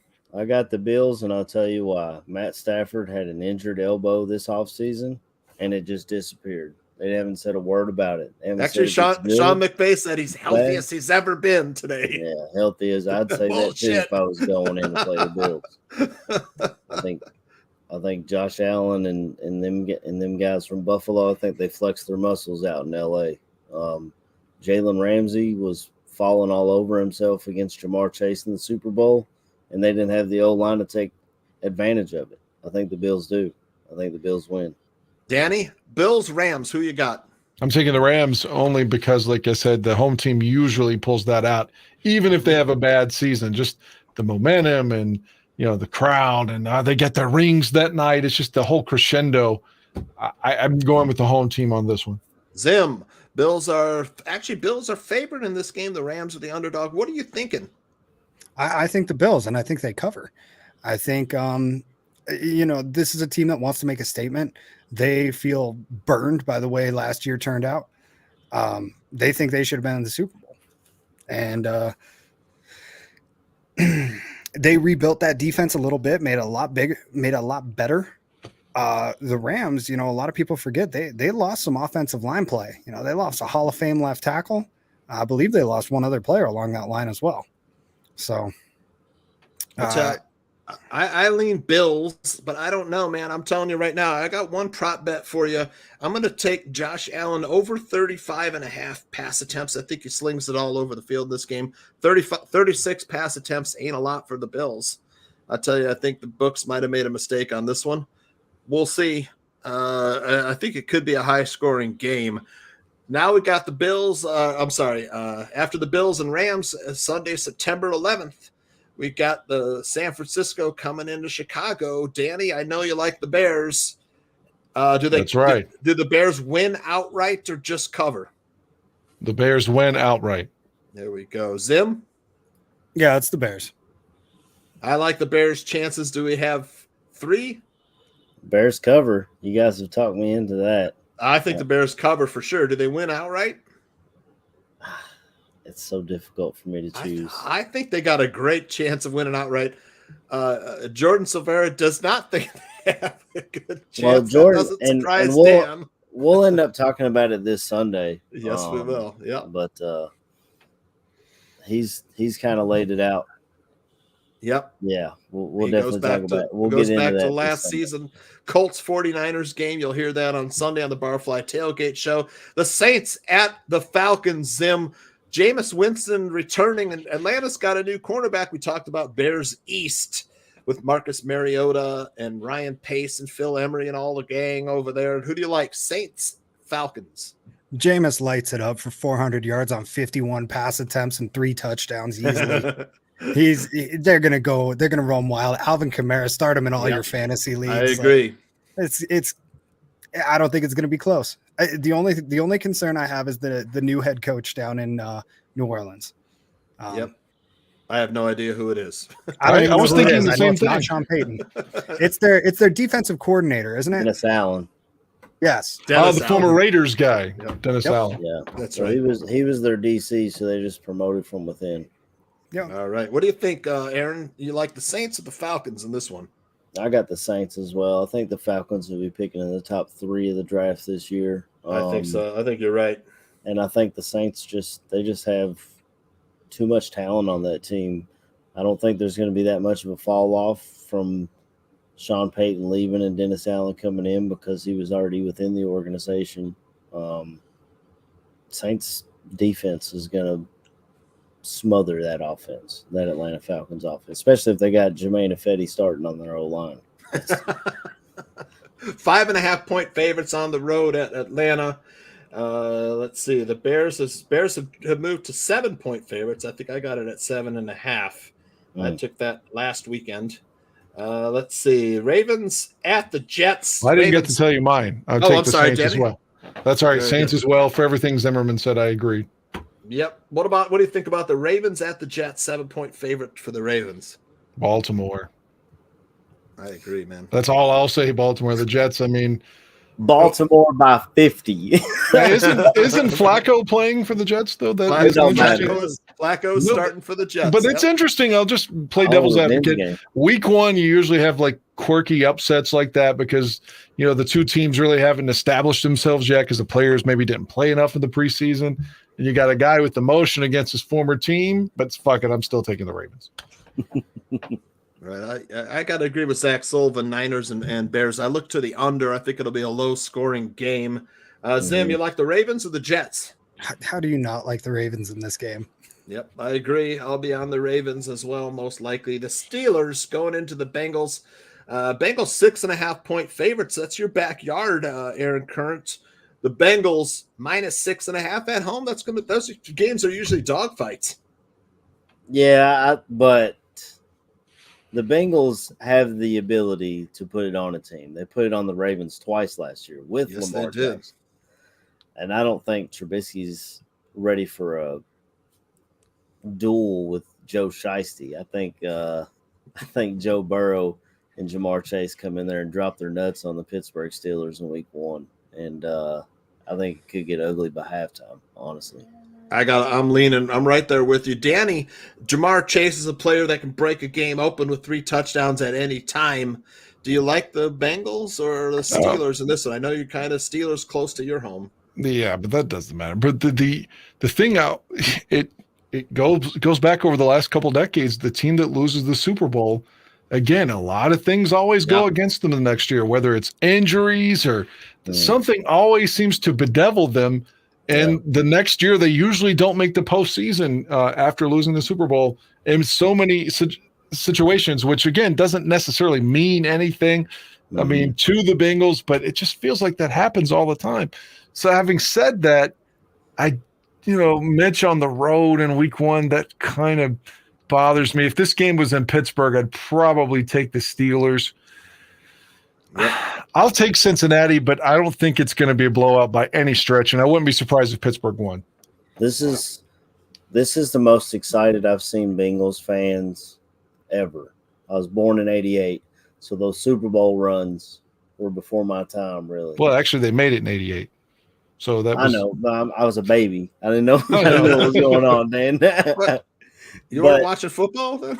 This is the most excited I've ever seen Bengals fans. Well, they were a little excited about when Palmer and Ocho Cinco and those guys were out there, but this team is it's a different level of swagger. Like, Cincinnati Bengals fans are actually talking shit, and I've never heard that ever. But I wouldn't be surprised if they don't even make the playoffs this year. Well, the biggest issue they had last year was O-line. So they went out and addressed it in free agency and in the draft. So it's not like they haven't tried to address the issue. I think the Bengals break that trend this year. Well, if there's one guy who can do it, it's Joe Burrow. Zim, what do you think? I'm with Dan that I think if this was in Pittsburgh, it would be hard to pick against the Steelers, but solely for home field advantage, I give it to the Bengals. It's going to be a tight game. I think Evan McPherson is probably the difference in the game. All right, man. Best kicker in the league. Yeah, for real. That guy. Danny, the Eagles head to Detroit, and Don Burr will be in the stands, I'm guessing, or he'll be bothering somebody. But Eagles a 4-point favorite going into Detroit, and Hard Knocks change your mind about anything? I didn't watch 1 second of Hard Knocks, but I do, and I've only watched one episode ever, and that's when Gruden was coaching the Raiders. And the fucking wide receiver that was in Pittsburgh that had all the drama, what was his name again? Help me out here. Yeah, Antonio Brown. His foot was burned on the bottom during that episode. That's the only episode of freezer burn. No, was the freezer burn? Wasn't he like freezing his he was cryogenically. That's the only episode I've ever watched. But like I said, week 1, there's usually just a couple of like weird upsets that you kind of didn't see coming. I'm taking Detroit. Detroit. I don't fuck the spread. I don't know anything about the spread. I don't know if they're going to cover. I don't bet. I just think the Lions will upset Philly. Wow. I wouldn't pick that in Philadelphia. At Ford Field, I think they're going to pull the upset.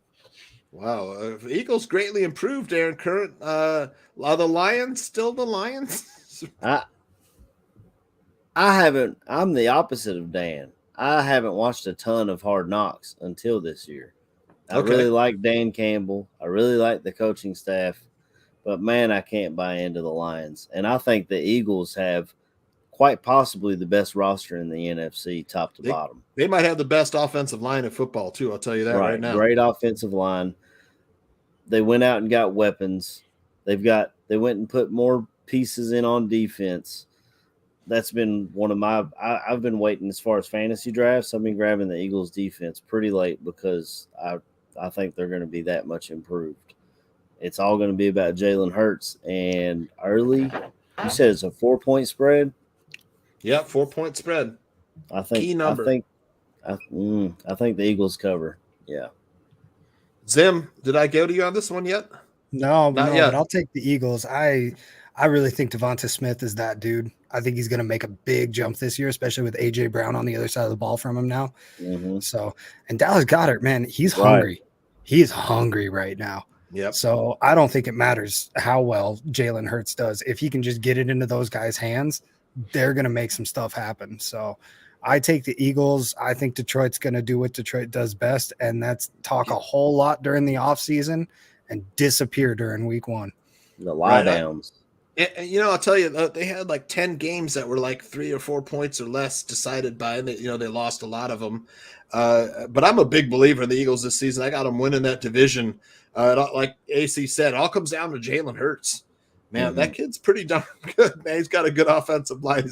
He's got A.J. Brown now to throw to. He's got Devontae Smith, like Zim said, and they got a pretty darn good running game. If two-headed monster. Yeah. Gainwell and Sanders. It's going to be the Lions will play tough, but I think they'll find a way to give it away at the end of the game. That's just me. I probably would lean Eagles in this one. I would be staying away from it, though, of course. But I will say, season-long outlook, I think it's very possible for the Eagles to end up like the Odell Beckham Browns did, where they think they got a quarterback, they put some great weapons around him, they start building up the defense, and then all of a sudden it goes to shit for no real reason. I could easily see that happening in Philadelphia. It just kind of happens when they try to build these crazy super teams. That happened with Philly back in the day in like 2010. Yeah, it was the Mike Vick. They call themselves the Dream Team in the offseason. Yeah, and that team was built really well from top to bottom, and then for no real reason whatsoever, they just weren't good. Nnamdi Asomugha forgot how to play corner. That's what that meant. Yeah, that didn't help. He was a star with the Raiders, and then he signed this big deal and was like, all right, I'm going to head out. Kind of like Eddie Jackson. I think Eddie bounces back this year, and this defense playing so. I would compare it more to like Kyle Fuller, but I thought Fuller was sensational in 2020. Well, yeah. And that was the last time I heard his name about anything. Yeah. Where is Kyle Fuller playing? Is he playing somewhere? I think he's in Baltimore. Is he? Isn't that where he got corners signed? Go to die? That's where Deion Sanders signed at the end of his career. Yeah. Let's see. Yes, he's in Baltimore. He's in Baltimore. All right. That's a good defense too. I got the Browns looking. The Browns on the road at the Panthers. Panthers a 1.5 point favorite. I'm taking Baker in this, man. Baker's got everything to prove. Baker Mayfield in the revenge game. Everything to prove. It's in Charlotte, man. I'm taking the Panthers all fucking day. I don't care what the spread is. Emotion matters, man. I'm taking Carolina. I like Carolina as well too. I already put my bet in at -2.5. Now it's -1.5. I'm going, what the hell's going on? Why is the line moving the wrong way for me? But I expect this line to go back up by Sunday. AC Browns Panthers. I'm with ditto what Dan said. But Baker Mayfield he was a walk-on at Oklahoma who worked his way up the depth chart and earned himself a scholarship. And he's had people counting him out from day one. I think he's pissed off, and for good reason. He led the Browns to the playoffs, and their first playoff win in 25 years. And they threw him out like yesterday's garbage for a predator. And the Predator's not even going to play for the first 12 weeks. So, Baker. Yeah, he's going to conveniently come back against his old team. Right. It's all about money. Roger Goodell, David Stern, they all do the same shit. Well, it was supposed to be 6 games. I know. I don't think he should play all year, but I mean, I'll take 11. I don't think he should play ever again, but that's just me. Well, I don't want to.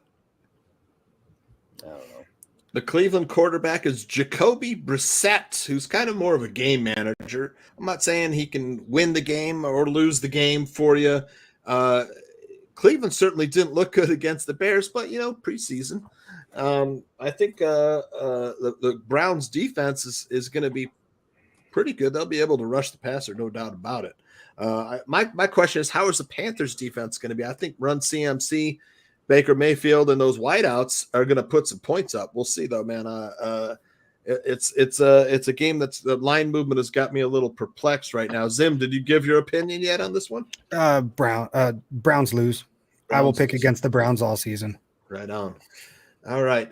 This is an intriguing game. These two teams usually win at each other's place every year. I'm talking about the Patriots and the Dolphins. You got Mac Jones and Tua Tagovailoa going at it. So the Patriots on the road are a 3.5 point dog. Miami's favorite. Miami's supposed to have a pretty good defense, Dan. Do you think Miami's defense will be any good this year? I haven't followed their offseason moves. I won't pretend to anything I would say like, oh yeah, I would be fucking lying to you.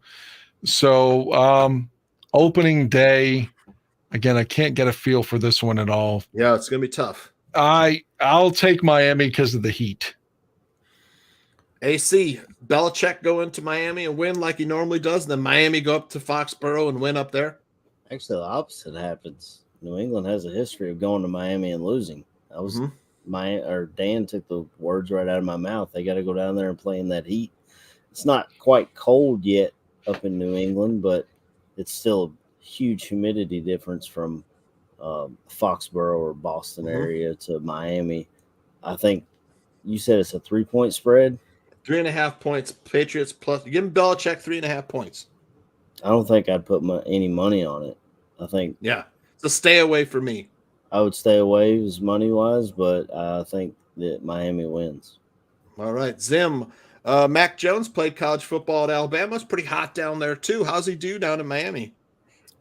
Mac is aggressively middle of the road quarterback, so I don't think he plays too much into it. It all depends on how Ramondre Stevenson does in his new expanded role, if he can really handle the weight of that offense, because he's not going to have a whole lot of help. I really don't know how many weapons they have up that way. I know they got Jonnu Smith. They went and got Parker. Yep. Oh yeah, Devontae Parker, ex-Dolphin. Whoop-de-doo. There's a reason he's an ex-Dolphin, because the Dolphins just went out and rebuilt that offense. They got Raheem Mostert, they got Chase Edmonds, they got Tyreek Hill, and Tyreek is that dude. Yeah, you want to talk about guys who should be locked up. Yeah, they got weapons everywhere. The whole question's the quarterback. Can the quarterback get those guys the damn ball? He's been doing it in the preseason. He sure has. So I think that Tyreek Hill is one of the biggest franchise players in the NFL. I don't think Kansas City was Kansas City until he got there. Forget Mahomes. He put Alex Smith on the map there. So I think that Tyreek Hill is going to do what he does. Hopefully keep his hands off of anything other than a football and win some football games. So give me Miami. All right. Well, probably the worst game of the week. The Jaguars heading to play the Commanders. Maybe the worst name in football. The Commanders. Come on. The Jaguars, Commanders. The Commanders are 2.5-point favorites. I had to look at it. I like the Jaguars in this. Doug Peterson. The Commanders are favorites? Commanders are favored by 2.5. Yep. It's Indy's. It's got to be Indy's. Okay. It's in DC. I kind of like the Jaguars, man. They've had a lot of number one picks on that defense. I think they can run you got Travis Etienne, Christian Kirk, and I forget the other guy who's out there. Freaking Marvin Jones. They got Evan Ingram at tight end. You got a new coach, man. I don't know, man. I don't like anything the Commanders have done. They've got Carson Wentz. Mm-hmm. You know, they're starting running back with shot in the ass. He's out. Fucking Zim, you like the Jaguars or Commanders?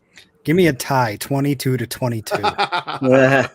I love it. Danny, you like the Jags or the Commanders? I like Doug Peterson a lot more than Ron Rivera. I know Bears fans. I think Ron Rivera was an average player and he's an average coach, even though he's made it to the Super Bowl. I can't take that away from him. And like you said, I don't know much about Washington, but I remember they had a good defensive line last season, it seemed, when I was watching them. They could get pressure. I don't know too much about the quarterback from Clemson, if he's any good or not. But, God, that's such a dog game. But I'll take Jacksonville just because. I don't really know why. AC, you like the Jags or the Commanders? I forgot. Well, the Jags have quietly been picking up a lot of Kentucky guys. They drafted Luke Fortner this year to play center for them, and the original Josh Allen's down there playing defensive end. Maybe when he hits free agency, he can become a Bear. That'd be great. But I think the Jags just have more weapons than Commanders do. Like Dan Aguire was talking about, the D-line for the Commanders is pretty good.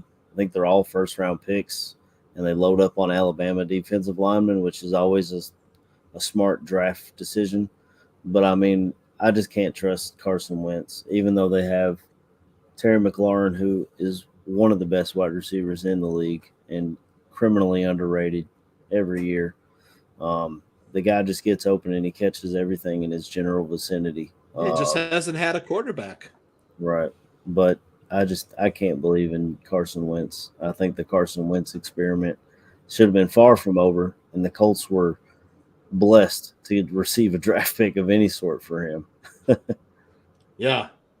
All right, let's head to the NFC North, man. The Packers are going to the Vikings. Packers are 1.5-point favorites. I think this game opened at 4.5, man. Lots of Vikings money coming in. Danny, Packers, Vikings. I kind of like the Vikings' chances in this one. I like the Vikings' chances. It's week one. Things always happen. Go back and look at previous seasons, and they'll be like, man, this team was 13-3, but lost in week one, you know? So, yeah. God, I don't know. But new coaching staff in Minnesota, I'm going to take Green Bay. Zim, if the Vikings beat the Packers and then the Bears beat the Packers will be 0-2. That would be a Bears fan dream comes true. Vikings, Packers, week one. I like the Vikings. They've got the better team top to bottom. They've got a guy out there named Justin Jefferson, who I don't care who you put on him. Jair Alexander may supposedly be good. I don't get it, but personally, I think he's going to run right past him. On top of it, this middle linebacker Campbell that they keep trying to tell me is good in Green Bay, I don't see him ever do anything. I think he's going to get trucked right over by Dalvin Cook a couple times. I think the Vikings run away with this one. I don't even think it's remotely close because Rodgers isn't going to have any chemistry with his receivers. He's going to be throwing a hissy fit on the sidelines while Kirk Cousins is hooking up with Thielen and Jefferson all day long. I sure hope you're right. What was the spread again? You got the Vikings are plus 1.5, so really almost a pick 'em. I'll take Vikings are at home, correct? Yep. I'll take Vikings to win. And I think the Packers have done a lot to improve their defense this offseason. But just like Zim was talking about with Aaron Rodgers not even knowing any of his wide receivers, and week one, I mean, the Vikings, they just, from top to bottom, I like the team better. I think the Vikings can win the division, to be honest. If I was putting money on a team to win the NFC North, I would probably pick the Vikings. They'll probably choke in the playoffs as usual, but yeah, I like what the Vikings have.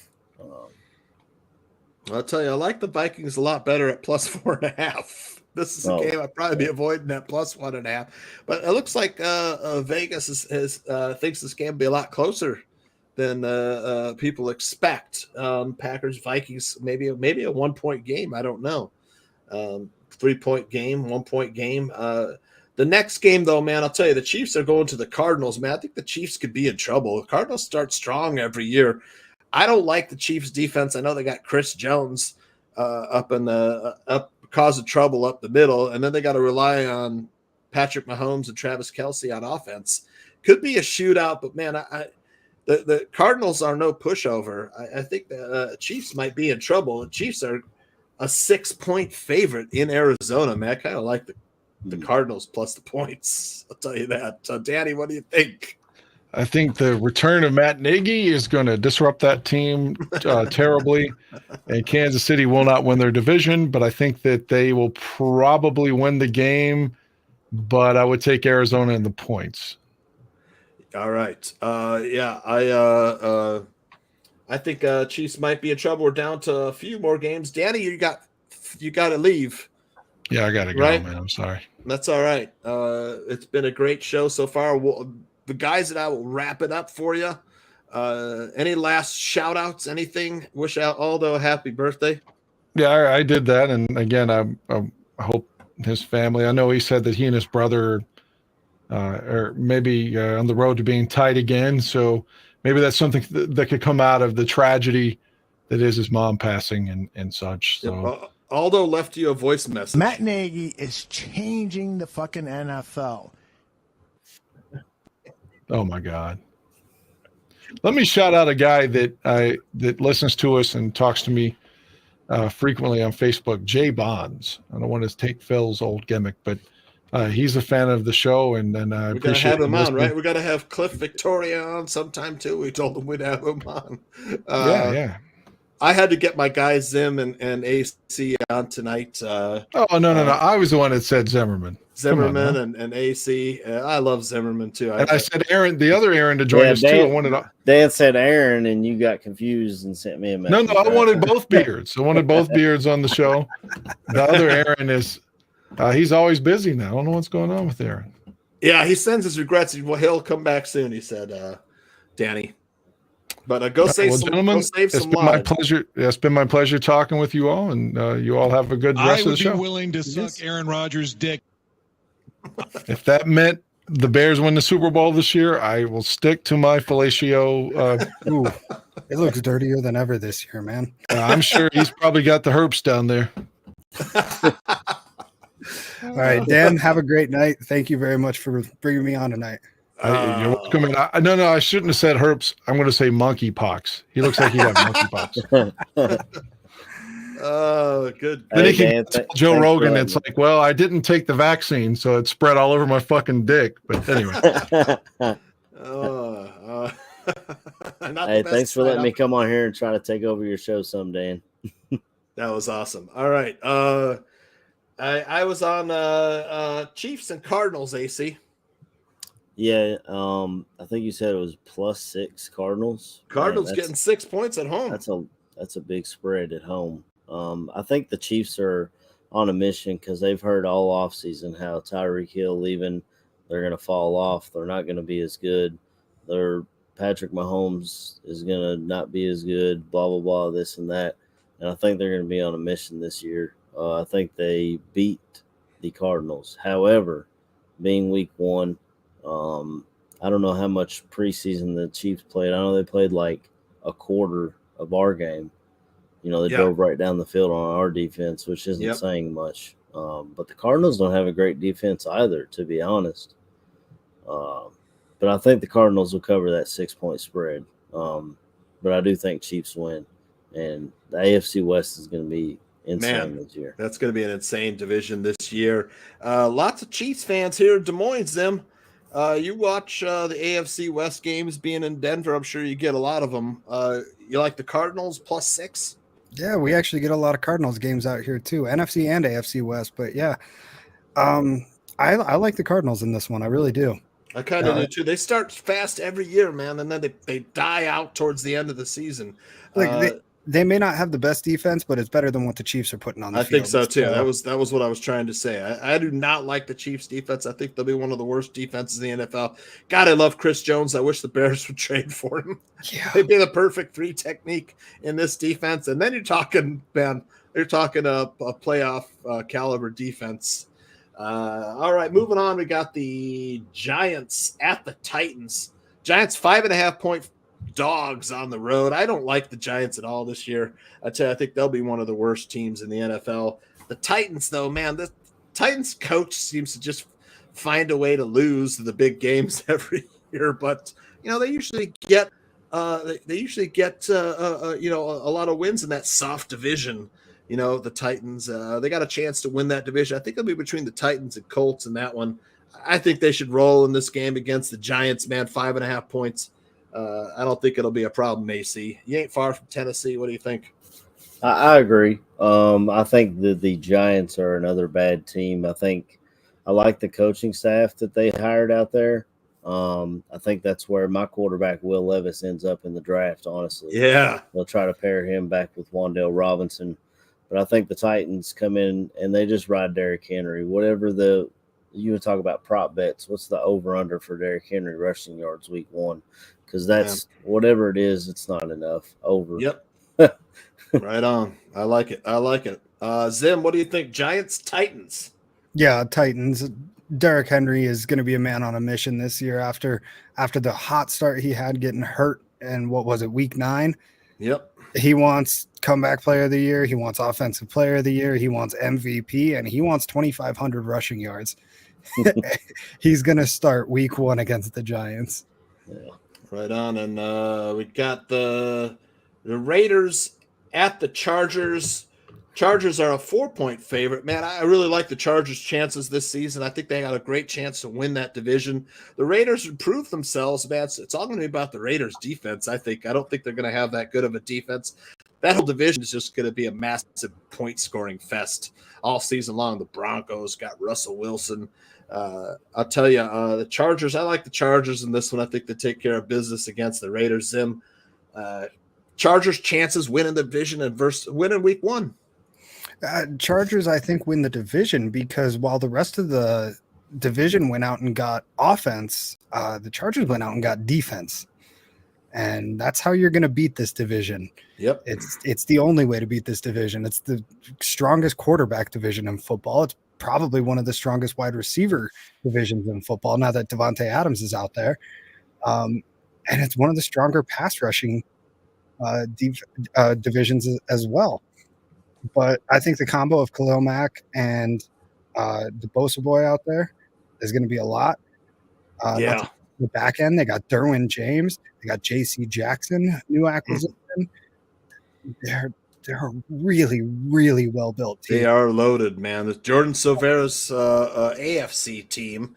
Yeah, AC mentioned Eagles being the best-built team in the NFL top to bottom. I think it's the Chargers, personally. Yeah, I said NFC, to be honest. No, okay. There you go. AC, you like the Chargers this year? I think got a great chance to get to the AFC Championship. I like the Chargers a lot. When they traded for Mack and they picked up the best corner in free agency, it really is going to come down to coaching. We saw Staley, as much as we loved him here, he's made some questionable coaching decisions. The decision against the Raiders last year that kept him out of the playoffs. I mean, he's got somebody there that's in his ear saying, "Hey, don't go 1,000% with analytics. Use your head sometimes." You said it's a 4-point spread, though. I don't see these two teams being 4 points apart. I think it's a field goal game. Could even go to overtime. Honestly, that division's so damn good, top to bottom. That'd be exciting. Yeah, I'll tell you. Week 1, this is the best chance the Raiders will have all season to beat the Chargers. Is it in Vegas or is it in LA? It's in LA. This is the best chance that the Raiders will have. After this, they ain't going to have a good chance. I'll tell you that right now. Man, the Raiders are good too, though, dude. They went and got Devontae. Well, I guess Darren Waller's banged up, isn't he? I guess that'd be an issue. You got Hunter Renfrow coming across the middle that just catches everything. Like I said, all come down to that Raiders defense, which I don't think is that strong this year, man. I lean Chargers. I don't know yet. I'm going to have to study this game a little bit further. But Zim, you like the Chargers, right? Of course, yes. -4. Next, we got the Buccaneers and Cowboys. This is the opening game, repeat of opening game last season. The Cowboys had that game, man. They had that game last season, and then Buccaneers came back. Zim Brady comes back. He's got injuries all over the offensive line. Got some new weapons. Julio Jones is there. Doesn't have Gronk. Godwin is banged up. Mike Evans is banged up. They still got Leonard Fournette running the ball. Like I said, Bruce Arians is gone, right? You've got Todd Bowles, a defensive-minded head coach. That Buccaneers defense will be able to stop the run. People threw all over them. I don't know if they did enough to shore up the secondary, but Cowboys team certainly that can pass. Lots of good weapons. They'll be missing Amari Cooper. I'll tell you that right now. How do you like this one? Because Buccaneers are 2.5-point favorites on the road. Well, they still got Dalton Schultz and CeeDee Lamb down there, so I don't think they're going to be hurting too bad without Amari out there. I really think that this is going to be your weird win of week 1 where the Cowboys make a statement, and unfortunately that means for a week or two we're going to have to listen to Cowboy fans, and that means Skip Bayless is going to be going crazy on the radio. But no, I think the Cowboys get the job done against Tom Brady and the Bucs. I think this might be the beginning of the end for the Buccaneers, and I don't think it's going to be because of any sort of decline in play. I think it's just the perfect storm at this point. You know, all storms must end sooner or later, and that's where they're headed. Cowboys getting 2.5 at home, getting 2.5 points at home. AC. Tom Brady and his wife are having troubles. Right, Giselle and Tom Brady might be the end of the union. Is that a distraction for the GOAT? The biggest distraction is the guys blocking in front of him. That's, I mean, Brady is Giselle doesn't play center. He is not. Brady is not fleet of foot. So to ask a 45-year-old Tom Brady to go out there and outrun Micah Parsons, it's just not going to happen. When you first threw the names out there, the first thing off the top of my head was Buccaneers win the bandwagon bowl. But man, you know what? I'm going to go Bucs because the Cowboys and Mike McCarthy, they always find a way to blow it, and they're going to find a way to do it again. They'll get up maybe, and then they'll go away from running the ball with Zeke and Tony Pollard. They'll try to throw it all over the field and turn the ball over, and Brady just waits for you to mess up. He's just the best, the GOAT. You know, this is a game I can't get a handle on. I'm probably it's a stay away for me. And then we've got Russell Wilson heading back to Seattle. Man, like I said, I tweeted out Seattle's going to be one of the worst teams in the NFL, man. The worst. I think Denver rolls in this one. They are a 6.5-point favorite on the road at Seattle. The 12th man. Broncos, are we pounding the Seahawks into the ground, Zim? I don't know. I don't like the Broncos in this one. For whatever reason, something just doesn't sit right with this game to me. I think the Seahawks win. I think it's a weird, like, disconnected game for the Broncos for whatever reason, and everybody goes, oh my God, was this Russell Wilson trade a big mistake? Was this team not ready to? And at the end of the season, we're like, oh, remember that week 1 loss? You know, this is going to be one of Seattle's 3 wins on the year. but I think it happens. Wow. I've seen enough of Geno Smith to never believe in that. I think the Broncos pull a Stone Cold Steve Austin. They stomp a mud hole in their ass and walk it dry, and it's going to be ugly by halftime. I think, like Laro said, I think Russ wants to rub it in. He wants to prove to them, y'all made the wrong decision. You kept Pete Carroll instead of me, and yeah, and he'll be the most humble about it too. The way Russ talks, it's crazy the way he talks. It'll be a humble brag. Yeah. I like the Broncos too as well. I'll probably be on that game. And then that's actually the Monday night game. So we are all done, man. I want to thank our guest, AC. He's the star of the Aaron Current Show, otherwise known as the Barfly Tailgate Show. You can catch him Sundays, 9 o'clock Central. Sunday mornings, you might see me dropping by there. I might drop a few picks. Might drop in on Sunday. You never know when I'm going to show up in the control room, in the green room. If Jordan will let either one of us get a word in edgewise, then you can come on by. I see him over in the chat, man. He's blowing it up over there. Go to bed, Jordan. Up the chat room. I love Jordan. Jordan, you are my guy. Steven Zim Zimmerman, want to thank you for coming on the show at last minute. Both of you guys. Aldo has got a lot of stuff to take care of. It's his birthday. His mom passed away. Wish him the best. Happy birthday, Aldo, from me. Zim, you catch him on South Burbs Hitman. Got to ask you one question before we roll out of here. The Guardians losing streak put the Twins right back and the White Sox right back in it. How do our Sox do? Cueto's pitching his ass off tonight. The Sox have a chance to sneak in and grab this division. Yeah, they have a chance, but I mean, I'm a Chicago sports fan, so I'm not overly optimistic about it. You know, Cueto's pitching a gem tonight, and they're losing 1-0. So, oh my god, you know, it's typical Chicago sports. Will La Russa come back this year? Great question. I think so. I think he gets himself sorted out. You know, it's a genuine health concern. A lot of people are milling rumors of the C word, which I really hope it's not, because that's just a horrible thing to have to endure, especially the older you get. So, yeah, I think he comes back. I think he motivates this team just like Miguel Cairo's done in his absence. It's going to be a fun playoff push, but ultimately you have to win this division in order to make the playoffs. Wild card is out of reach for second place in this division. Right. So I don't know if the Sox are going to be able to pull off the whole comeback there.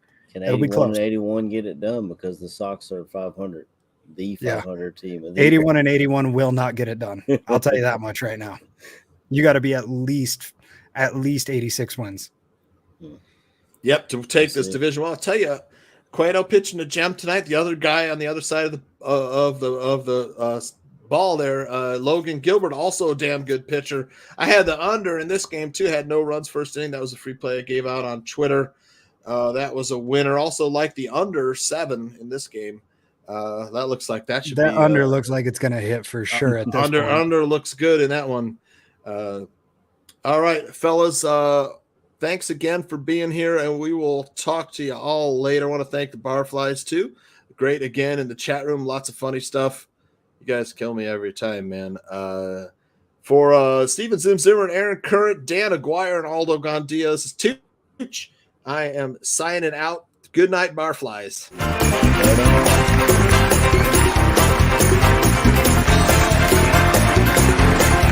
Thank you for listening to Dan and Aldo Bare Their Souls. Make sure you subscribe to the Barroom Network and you give us a rating on iTunes. Until next week, my name is Namse. Bear down.